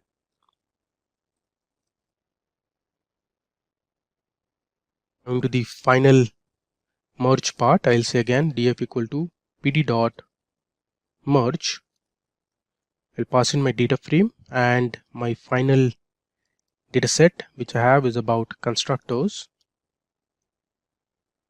From constructors we are going to choose specific columns. So I'll take the constructor ID, then I'll take the name column, and again the nationality column of the manufacturer. Okay. Here I'll say on equal to the common column I'll use is constructor ID.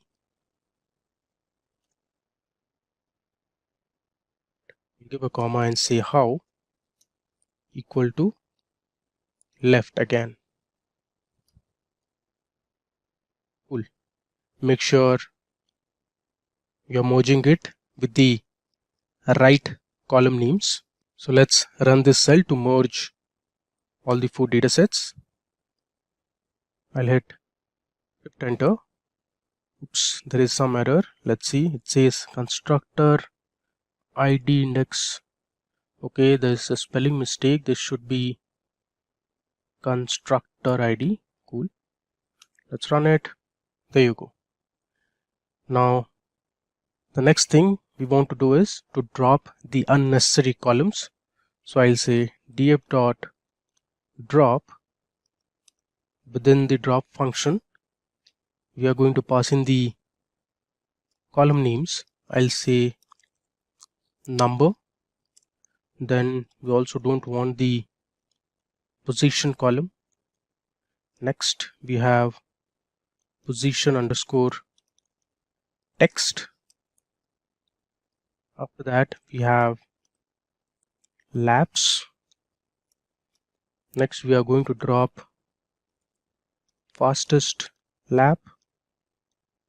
Then we'll also drop the status ID, comma. We'll drop the result underscore ID column. Then going to drop the race underscore ID column. We'll also drop driver underscore ID column. And finally we are going to drop the constructor underscore ID column, and I'll say access equal to 1, and in place I'll say equal to true because I want to remove it from my original data frame, that is df. There you go. Now the next thing I want to do is I want to rename some of the columns. So I'll say df dot rename. I'll say columns equal to, now we are going to pass in a dictionary. I'm going to change the rank to test underscore lap underscore rank. Let me give a comma. Now I'll say name underscore x equal to, I'll say the Grand Prix name. So I'll say GP underscore name. Next column I'm going to focus is the nationality column. So I'll say nationality underscore x. I'll give a colon. The value I'm going to pass in is driver nationality. Alright. Up next, we have one column called underscore y, and that I'm going to change it to constructor name.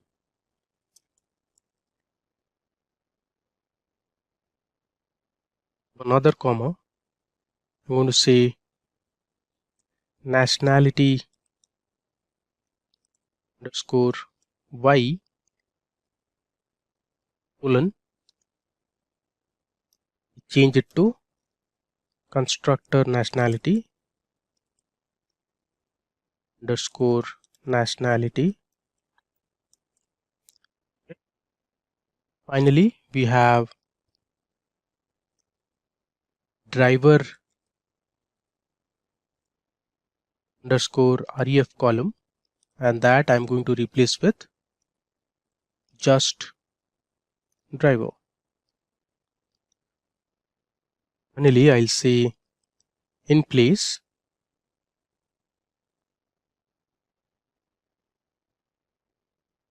equal to true. Cool. Just verify if all the column names are correct. Let's run it. Alright, so now we have successfully renamed the columns. After that, in the next cell, I'm going to rearrange the columns. So here I'm using the same data frame and we have just renamed the columns. So starting with year, Grand Prix name, round, driver, nationality, and others. Let's run this. Up next, we are going to drop the 2019 season data because it is incomplete. So I'll say df equal to df, then I'll say year not equal to 2019.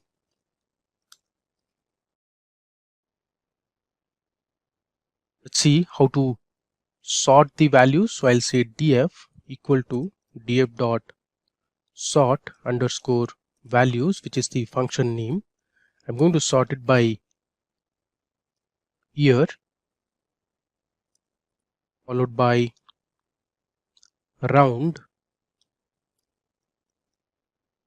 followed by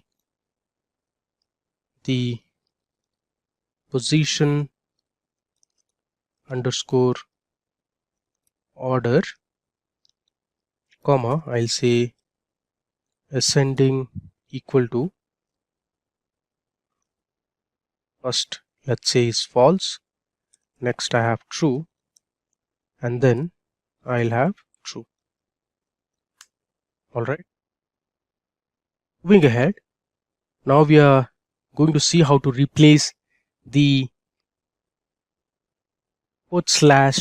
/n values in the time column with something called NaN, because the time column was not registered when a driver did not finish a race or was lagged by another driver.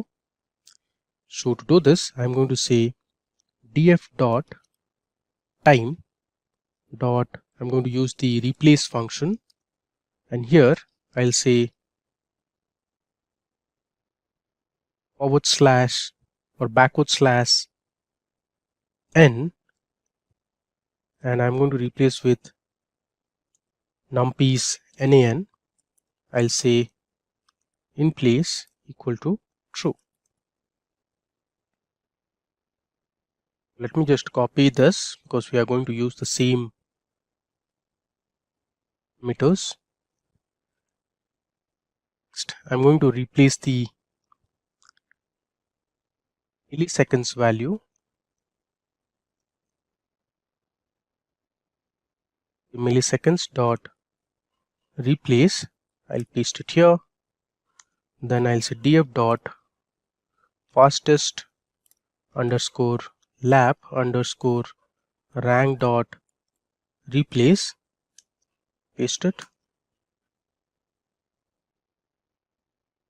Next I have df dot fastest dot lap dot time, say replace. To that I have the next column, which is speed, so I'll say fastest underscore lap underscore speed dot replace, I'll paste it. So here I'm going to replace this particular value, the backward /n, with NaN. Let me run it. Cool. Step, I'm going to change the data types for fastest underscore lap underscore speed to float, then fastest underscore lap underscore rank to float again. Now problem here is we cannot convert it into an integer because there are missing values, so we are going to change it to float. Again, for milliseconds also we are changing it to float values. Let me run it. Now I'll reset the index. Let me show you how to reset the index. I'll say df dot reset underscore index. I'll say drop equal to true. I'll give a comma and say in place equal to true. Alright, that we have done our initial processing step of the data set. Now we'll check the shape of the data set.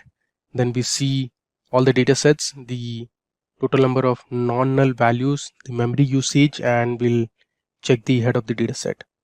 Now to see the total number of rows and columns, I'll say print df.shape. You can see here there are total 24,197 rows in my dataset and there are total of 15 columns. Now let's use df.info function. So it gives me the year, the Grand Prix name, the round number, driver, constructor name, grid, position order, total number of points, time, then time in milliseconds, the fastest lap rank, the fastest lap speed, the nationality of the driver, the nationality of the constructor. Then here we have the total number of non-null objects. And then you also have the memory usage at the bottom. Finally, let's see the head of the data frame. So I'll say df.head. Let's say I want to check the first 10 rows. There you go. If I scroll down, you can see here we have the top 10 rows printed, and you have the year, the Grand Prix name, round, driver, constructor name, and other columns. Now let me just brief you about what these column names stand for. So the year column that you see here is the season that the Grand Prix took place, and then we have the name of the Grand Prix. Now the round column is the number of the race in each season. For example, 1 means it was the first race of the season, and then 2 means it was the second race of the season, so on and so forth. Then we have the name of the driver. For that we have the name of the car constructor, so you can see Ferrari, Mercedes, Red Bull, Renault. Then we have the grid, that is the starting position before the race. Actually this depends on the qualifications which occur 1 day before the race. Then we have the position underscore order column. This means the final position at the end of the race. Then we have the points column, that is the total number of points scored in the race. Next we have the time, that is the amount of time that took to finish the race. Only the winner's time is displayed, and drivers behind the winner are shown how far behind the winner they are. Then we have the milliseconds column, that is the amount of time that took to finish the race in milliseconds. If I just scroll down, I'll just move to the right, go to the top. Then we have the fastest underscore lap underscore rank, that is the order of the fastest lap during a race. Next we have fastest lap time, that is the shortest amount of time that took to complete a lap in the race. Then we have the lap speed, that is the average speed of the fastest lap. Then we have the country to which the driver belongs to, and then we have the constructor nationality, that is the country where the car constructor is based out of. Okay. Now here I'm going to set my figure size to 10,6. This is going to be for all the plots that we are going to create afterwards. Cool. Now we'll create a data frame that will have all the Grand Prix winners. So here I'm going to say driver underscore winner equal to, use my data frame df dot, I'll say loc, then I'll say df, I want the position underscore order, and that should be equal to 1, so which means the driver won the race. And then I'm going to use the group by function. I'm going to group it by driver, and for values I'll say position underscore order, use the count function followed by sort underscore values. I'll say ascending equal to false, I change it to 2 underscore frame dot reset underscore index.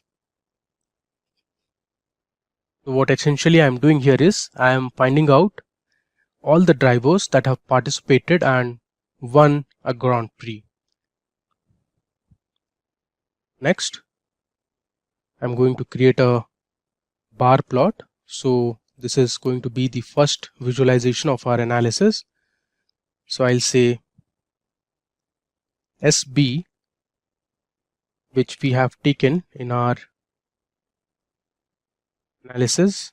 Ideally it should be SNS, but SB also will work. So I'll say SB dot bar plot. I'm going to say data equal to driver underscore winner.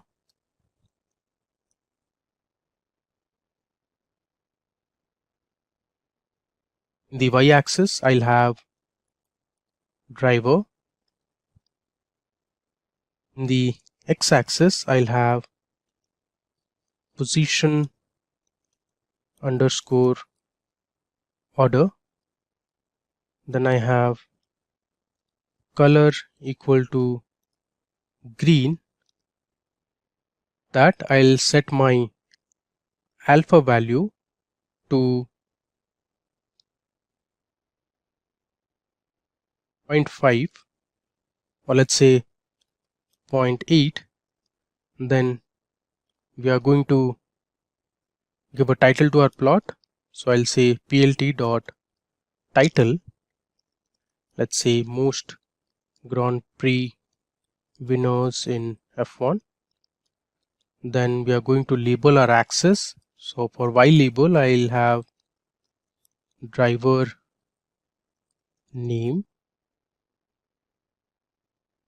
We have the X label that will have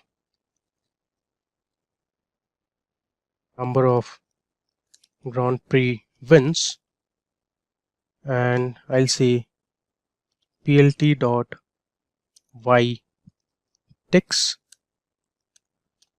Cool. Let's run it, and you can see we have our first bar plot here. Now the bar plot shows that there are a large distribution of Grand Prix wins. Only a few drivers in history of F1 have won over 20 Grand Prix in their careers, and there are some drivers who completely dominated the F1 racing and have won over 50 Grand Prix in their careers. So we are going to focus on those top 5 or top 10 drivers in the next section. So what I am doing here is, from the above result that we just got, I'm going to filter out only the top 10. So I'm going to use the head function, and inside that I passed in 10. If I print it, you can see here, as per the data that we have Michael Schumacher, who is the position order leader with 91 GP wins. Then we have Hamilton, Vettel, Prost, Senna, Alonso. Then we have Stewart, Clark, and Lauda.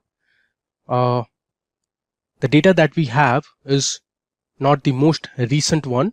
So if you check the actual stats, Hamilton has actually overtaken Michael Schumacher and has won over 103, close to 103 races as of now. And next we have Michael Schumacher. So this is not the most recent data. Cool.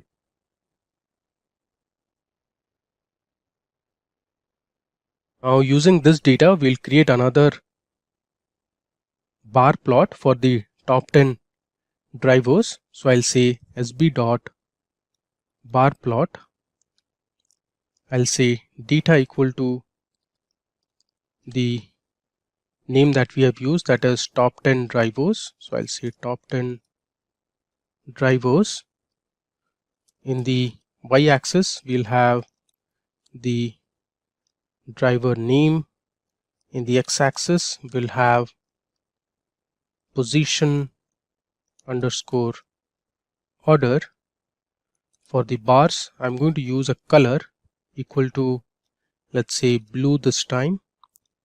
I'll set my alpha value to be 0.8 and I'll say, let's say, line width equal to 0.8, and I'll also give an edge color of, let's say, black. Cool. Follow the same drill. I'm going to give a title to my plot, so I'll say plt dot title most GP winners in F1. I'll give a Y label that says driver name, and then I'll have X label which will have number of on prey wins. Cool. Let me see if everything is fine, and then we'll run this. There you go. You can see we have a very nice horizontal bar plot that shows the top drivers in F1. So as per our data that we have Michael Schumacher, who has won over 91 or close to 91 races. Then we have Hamilton, Vettel, Alonso, Clark, and others. All right. In the same way, we are going to create bar plot for the top constructors that have participated in F1. So here I'm finding out all the constructor winners. So here I'm using my position underscore order equal to 1, and then I'm using the group by based on the constructor name, and then I'm finding the count of position order and sorting the values in descending order, and I'm changing it to frame or to a data frame. And to create my bar plot, I'm using the bar plot function, the data which is constructor underscore winner. In the y-axis I'll have the constructor name, on the x-axis I'll have the position order. So you can see here I've used color as pink, and I've given a title, x label, y label, and y ticks. Let's run it. There you go. So here you can see again the data is widely spread. So we have a lot of constructor names. Now our next task is to check the top 10 GPA constructor winners. So here I'm using the head function and finding out the top 10. If I run it, you can see here the manufacturing companies or the constructors who have won the most number of races are Ferrari, McLaren, Williams, then we have Mercedes, Red Bull, Team Lotus, Renault, and others. Okay, now we'll convert this data into a horizontal bar graph or a bar chart. So that will show the bar plot for the top 10 constructors. Now let me show you how to do it. So I'll say SB, which is for Seaborn dot bar plot, going to say data equal to top 10. Let me just confirm the name. We have top 10 constructors. Scroll down, I'll say constructors. The y-axis I'll have constructor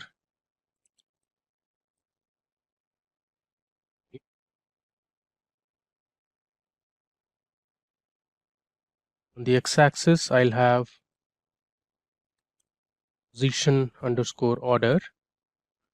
Then I'll say color equal to, let's say we'll use the red color for the bars. Then I'll set my alpha to 0.8. I'll say line width equal to 0.8, and my edge color I'll say black. That I'll say plt dot title, say top 10 most GP wins. Plt dot y label would be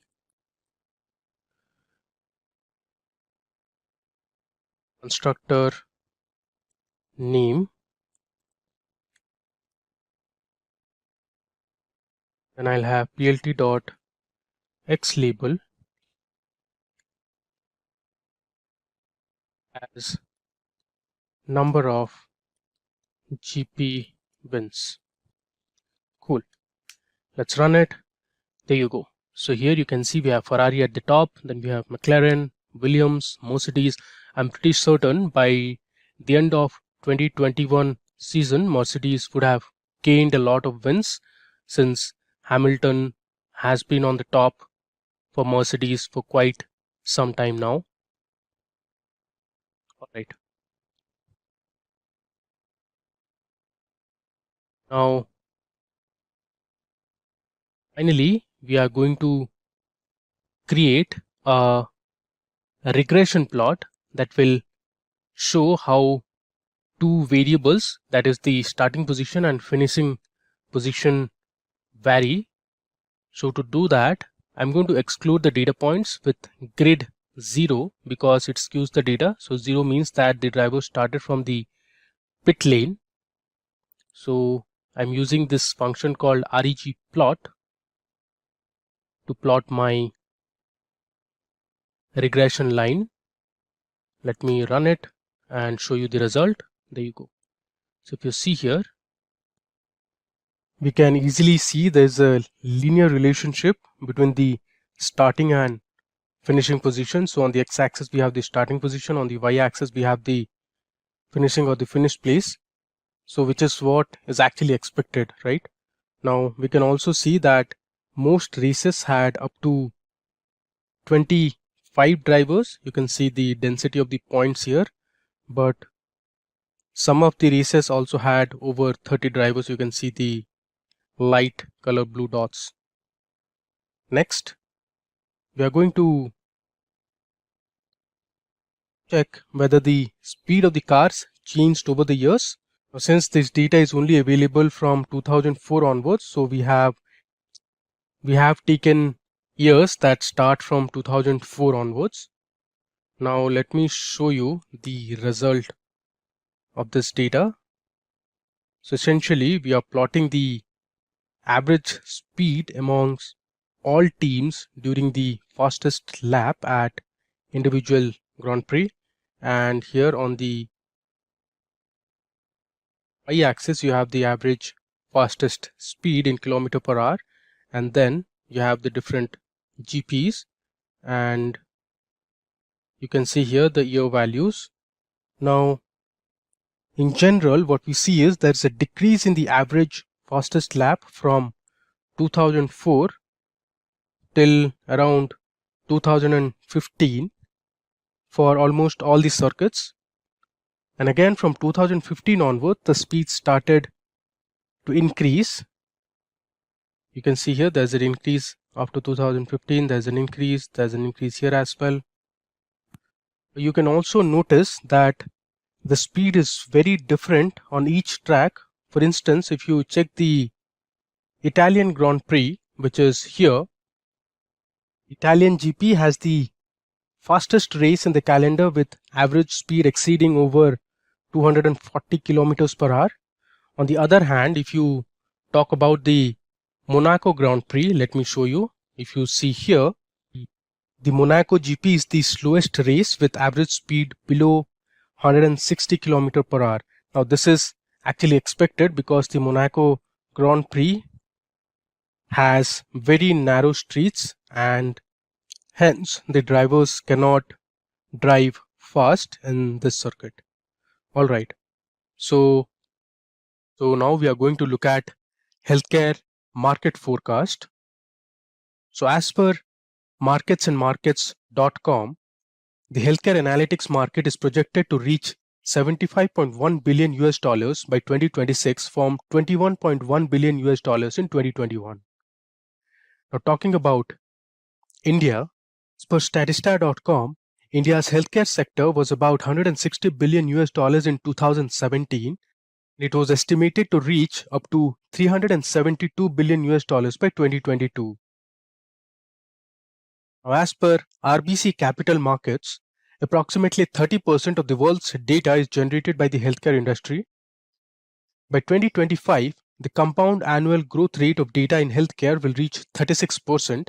Now that is 6% faster than manufacturing, 10% faster than financial services, and 11% faster than media and entertainment. Now let's see the various applications and issues that analytics can solve in healthcare. We will look at drug discovery, staffing and operation, and see how analytics can help predict diseases. So talking about drug discovery. Now the drug discovery is a very long process. Sometimes it takes about 12 years and costs way too much, about $2.6 billion. Now, data analytics can increase the drug delivery process rate in medical science, helping to gain faster approval from the Food and Drug Administration. It can help optimize and improve the efficiency of clinical trials. Another key development that has happened in a number of pharmaceutical companies like AstraZeneca, Bayer, Clenzine, and Janssen Research and Development has recently announced a data sharing initiative called Project DataSphere. These companies have agreed to share historical cancer research data to help researchers in the fight against the disease today. The database will be available online globally, and the analytics technology would be provided by software vendor SAS. Now moving on, we have staffing and operation. Now this is another crucial problem that every staff manager in a hospital faces, that is the problem of staff allocations at a given period.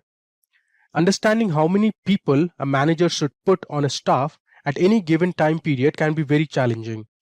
If you put too many workers, the risk of having unnecessary labor costs go up. Too few workers, you can have poor customer service outcomes, which can be fatal for patients. So business analysts can use data to forecast patient admission trends at specific times of the day and provide insights to the staff managers to assign the right number of staff during peak and slow periods. Next, we'll talk about predicting diseases. So business analytics can also predict trends in the spread of illness, allowing doctors, hospitals, medical staff, and individuals to adequately prepare themselves. For example, in the case of coronavirus, analyzing data to predict future spikes in cases can help hospitals ensure the staff have enough protective equipment and patient beds. Using medical imaging and algorithms, physicians can detect diabetic retinopathy, which is a condition that damages the eye due to diabetes, and algorithms can also help detect cancer cells in a patient. Detecting cancer at an early stage has been a focus area in healthcare for quite some time now. The Cancer Moonshot Initiative by former US President Barack Obama, initiated in his second term, relies on advanced analytical techniques to pace up the discovery of cancer cures by identifying the trends and treatments used worldwide that have the highest success rate. Now, let's look at the hand washing case study in detail. So to give you some context, before the mid-19th century, the science of bacteria was not discovered yet. Nobody knew that microorganisms could spread diseases. Back then, even hospital staff did not follow basic hygiene practices. Not even doctors cared to wash their hands. Now, to be honest, we all realized the importance of hand washing after the world was hit by coronavirus pandemic. Now meet Dr. Ignaz Semmelweis. He was a Hungarian-born doctor and practiced at the Vienna General Hospital's maternity clinic between 1846 and 1849. Dr. Semmelweis is regarded as the father of infection control for discovering the medical benefits of hand washing. Dr. Semmelweis was very disturbed by the increasing fatality rate of mothers from childbed fever at Vienna Hospital. So childbed fever is also known as puerperal fever. It happens due to infections in the female reproductive tract following childbirth. This child fever was an issue of concern throughout Europe, with some hospitals having over 40% mortality rate. So out of every 100 mothers who used to give birth, at least 40 mothers would die in a week or 2 weeks' time. So the demo case study I'm going to present now concerns the work of Dr. Ignaz Semmelweis in reducing the risk of childbed fever during childbirth in Vienna Hospital during the mid-19th century. So he collected and analyzed historical data on deaths in his clinic and established a theory of what was contributing to increasing deaths of mothers. Now, to solve a problem, business analysts would often need to collect data from multiple sources. For this demo, we'll be using 3 datasets that are publicly accessible on Kaggle and GitHub. Let me go ahead and show you the 3 datasets first. If getting your learning started is half the battle, what if you could do that for free? Visit SkillUp by SimpliLearn. Click on the link in the description to know more. Okay, so this is the first dataset that I have, which is called the yearly fever mortality dataset. So here you can see the first column is about year. It starts from 1784 and it goes till 1846. The next column we have is about the total number of births that took place at the Vienna General Hospital Maternity Clinic, and then we have the total number of deaths reported from childbed fever.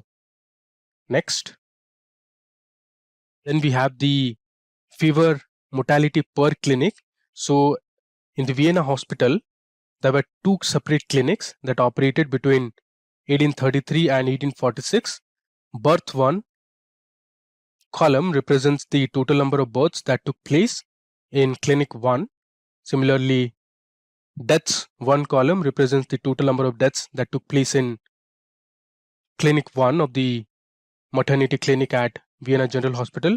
Births 2 and deaths 2 has the information about the births and deaths that happened in clinic 2. Then we have our final dataset. This dataset is about monthly deaths, which starts from January 1841 till March 1849. We have the total number of births and the total number of deaths, and this monthly underscore deaths is only for clinic 1. We'll learn in detail about clinic 1 and clinic 2 at the maternity hospital and what they represent in detail. All right. Okay, so this is my Jupyter notebook, which has the lines of code already written. I'm going to explain you each cell of code and we'll explore the hand washing case study by looking at the outputs for each of the cells. Let's start with the first cell. So here I'm going to import my first data set, which is the yearly fever mortality. This is a CSV dataset, and to load the dataset, I'm using the pandas library and the read underscore CSV function. I'm using parse underscore dates equal to year. So this parse underscore dates will format the year column in the form of a date value.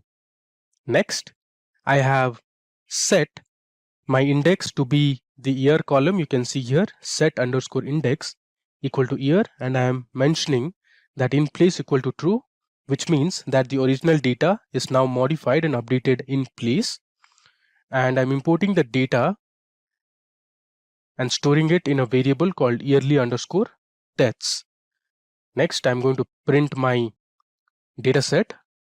Let me just hit Shift Enter. We can see the result. There is an error here. It says, okay, this should be yearly underscore deaths. Let me run it again. There you go. So here you can see we have set the year column as our index. You can see the year column is our index. Then we have the other two columns, the total number of births and the total number of deaths starting from 1784 till 1846. All right. Now you can see the values for year, total births and the total number of deaths from 1784 till 1846 in the maternity clinic of Vienna Hospital where Semmelweis used to practice. Coming to the next cell of code, here we are going to calculate the mortality rate or the mortality percentage. For that, I'm going to create a new column called as mortality. So here I'm mentioning my data frame, which is yearly underscore deaths that we created above. And then within square brackets, I'm passing in my new column name, which is mortality. And the formula to calculate mortality is total deaths divided by the total number of births into 100. Now let's print the result. You can see here we have added a new column called mortality, and it has given us the mortality rate for each of the years starting from 1784 till 1846. Now next, we are going to find out some descriptive statistics using the describe function. So I have used yearly underscore deaths dot describe. If I run it, you can see the count, that is the total number of rows that are there in our dataset. Then we have the mean birth. So the average birth that has taken place in all these years per year is around 2268. The total deaths reported in each of the years, that is the average number of deaths, is around 93 and the mortality is around 3% or 3.3%. We have the standard deviation, we have the minimum value, that is the least births that took place in one of the years was 284 and the maximum is 4010. Then we have the 25th percentile, the 50th percentile and the 75th percentile. We are going to create our first plot, that is plot about yearly mortality rate each year between 1784 till 1846. Now here we are going to create a line plot, and for that I'm going to import my matplotlib.pyplot as plt. I'm setting my figure size to be 14,5 and using the plot function I'm going to create my line plot. I've given my data value as mortality rate. I'm going to use color as green and marker as O. So O will represent as dots. And after that, I'm going to give a title as mortality from childbed fever during childbirth. I've given a X label as year and Y label as mortality rate. Let's run and see the output. There you go. If I scroll down, you can see here we have a nice line chart. Now we can notice that the mortality rate started increasing somewhere around 1823. From here you can see a spike and gradually the mortality rate or fatality rate from childbed fever started increasing from around 1823. The reason was, you can see here, there was a sharp increase after 1823. So the reason was around 1823, Semmelweis Clinic started giving lessons on pathological anatomy. So pathology, I guess you would know, is the branch of medicine that deals with the study of classes on the corpse's organs and tissues to learn the reasons for the cause of the death. So after the postmortems, then they might deliver a baby or examine a patient, possibly with pieces of contaminated flesh remaining in their hands.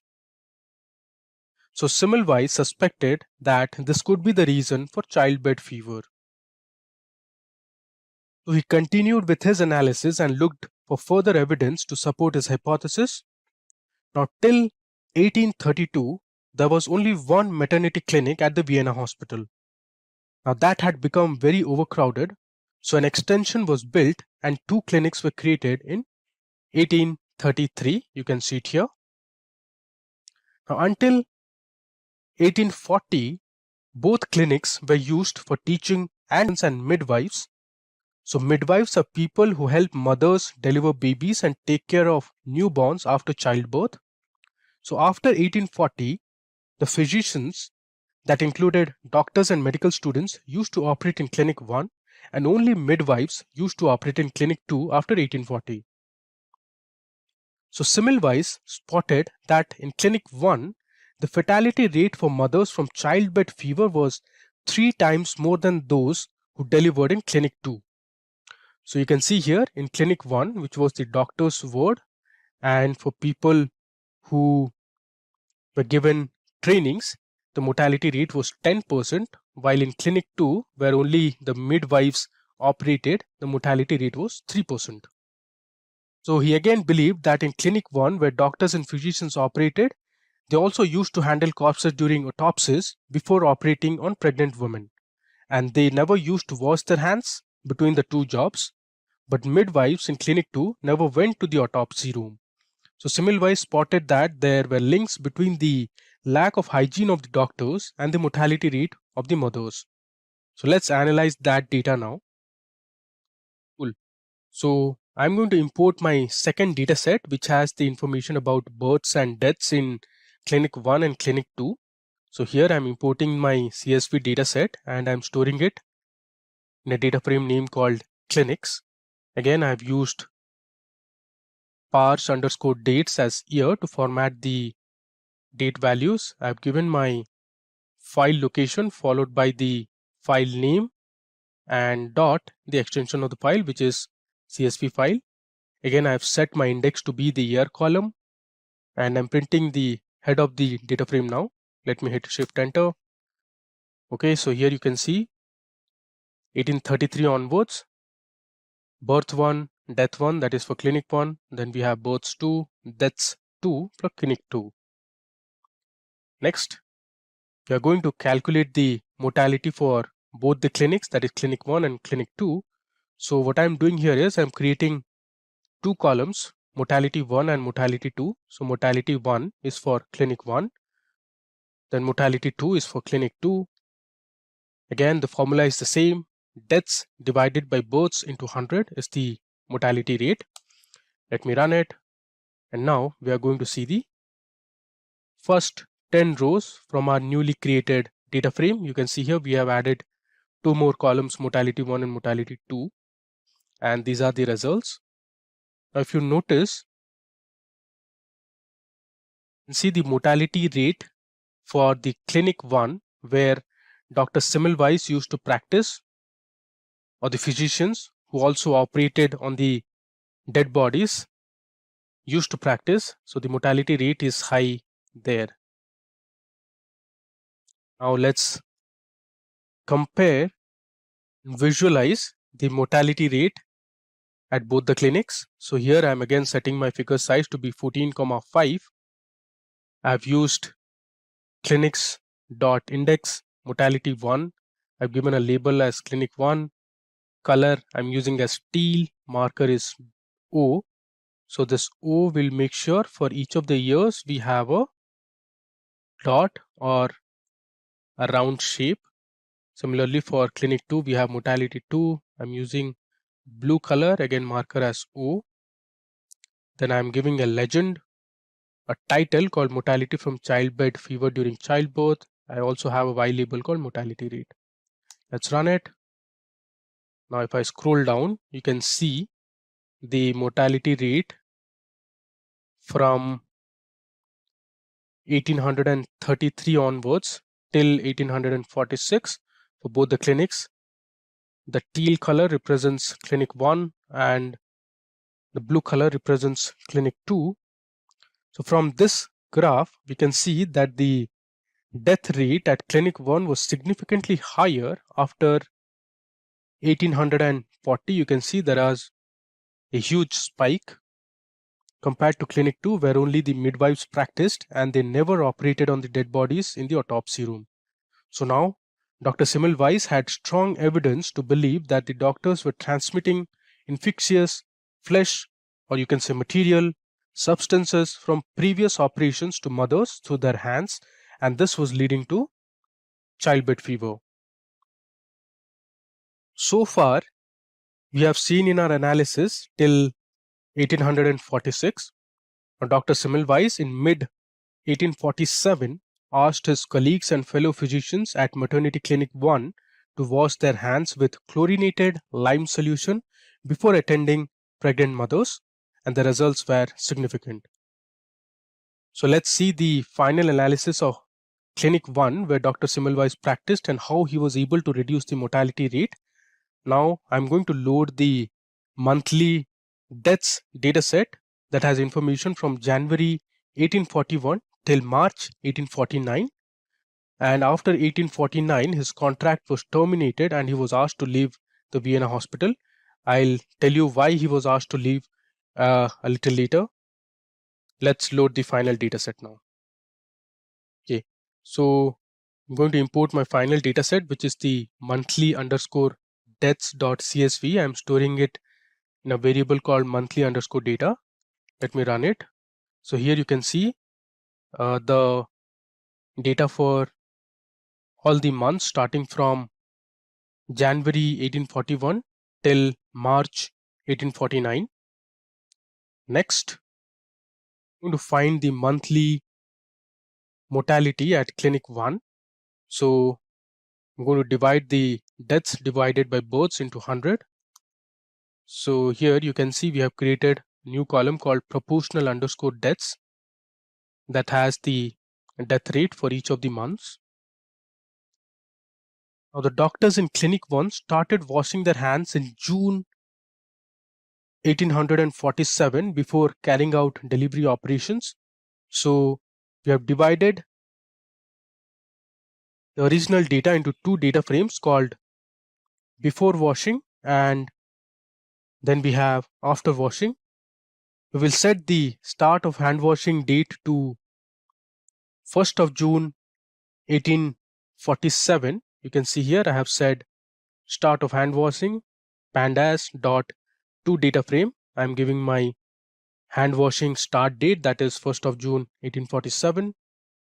For washing data frame will have all the values that lie prior to June 1847. So here I have subset my data. I am saying date should be less than our date, which is 1st of June 1847, and after washing should be greater than equal to 1st of June 1847. Run this. I'll print my before washing data frame. You can see it has taken all the values till May 1847, and for after washing we have all the values starting from June 1847 till we have March 1849. So we have split months data into before and after hand washing start date. Now let's plot our final graph that shows the difference in the mortality rate of mothers before and after hand washing.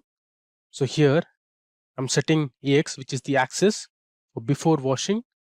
Dot plot will create a line plot. I'm saying X to be date, Y to be proportional deaths. I'm giving my label to be before hand washing. I'm using color as C, which is for cyan. Then here B represents blue. This is for after hand washing. Again, X should be date, Y should be proportional underscore deaths. Here I'm using a line style to be dotted lines to just compare the plots. I've set my Y label to be proportion deaths. Let's run it and you can see the result. Let me scroll down. There you go. On the x-axis we have the date, on the y-axis we have the proportion deaths. The cyan color represents before hand washing, that is the solid line, and we have the dotted lines for after hand washing. Now you can see how starting from the summer of 1847 the proportion of deaths got reduced significantly, less than 5%, you can see here. So this was when Semmelweis made hand washing mandatory. Now we'll calculate the difference in average monthly percentage deaths before and after hand washing. So what I'm doing is I'm creating two variables, before proportion and after proportion. Then we are going to subtract the before proportion mean minus the after proportion mean. If you see the difference, you can see here it is 8.3%. So from 10%, we just reduced it to less than 3%. So this was all about the hand washing case study that Semmelweis had conducted using different data sets. So we performed this exploratory data analysis using 3 data sets, and we explored how using pandas and matplotlib you can create different charts and analyze data, yearly data or time series data. Now, the sad part is that with all this exploratory analysis and the findings Dr. Semmelweis made, his superiors at Vienna Hospital refused to accept his theory, and he was met with a lot of criticism. Medical community rejected his discovery in March 1849, and he was forced to leave the Vienna General Hospital. One reason we can argue as business analysts is that statistical analysis and data visualization were very uncommon those days in the field of medical science. Semmelweis only published his data as long tables of raw data, but he couldn't show any graphs or confidence intervals to support his hypothesis. His ideas were considered as offense to the medical community. He hurt them since Semmelweis meant that doctors were the cause of increased deaths. He believed in another theory called miasmus, which basically means some bad component in the air was the cause of childbed fever deaths. After 2 decades, when Joseph Lister and Louis Pasteur produced more evidence of the germ theory and antiseptic techniques, only then the value of hand washing was appreciated. But nevertheless, his work was based on evidence supported by numbers, showing that simple hand washing by healthcare workers could save millions of lives. Later, he did get some recognition.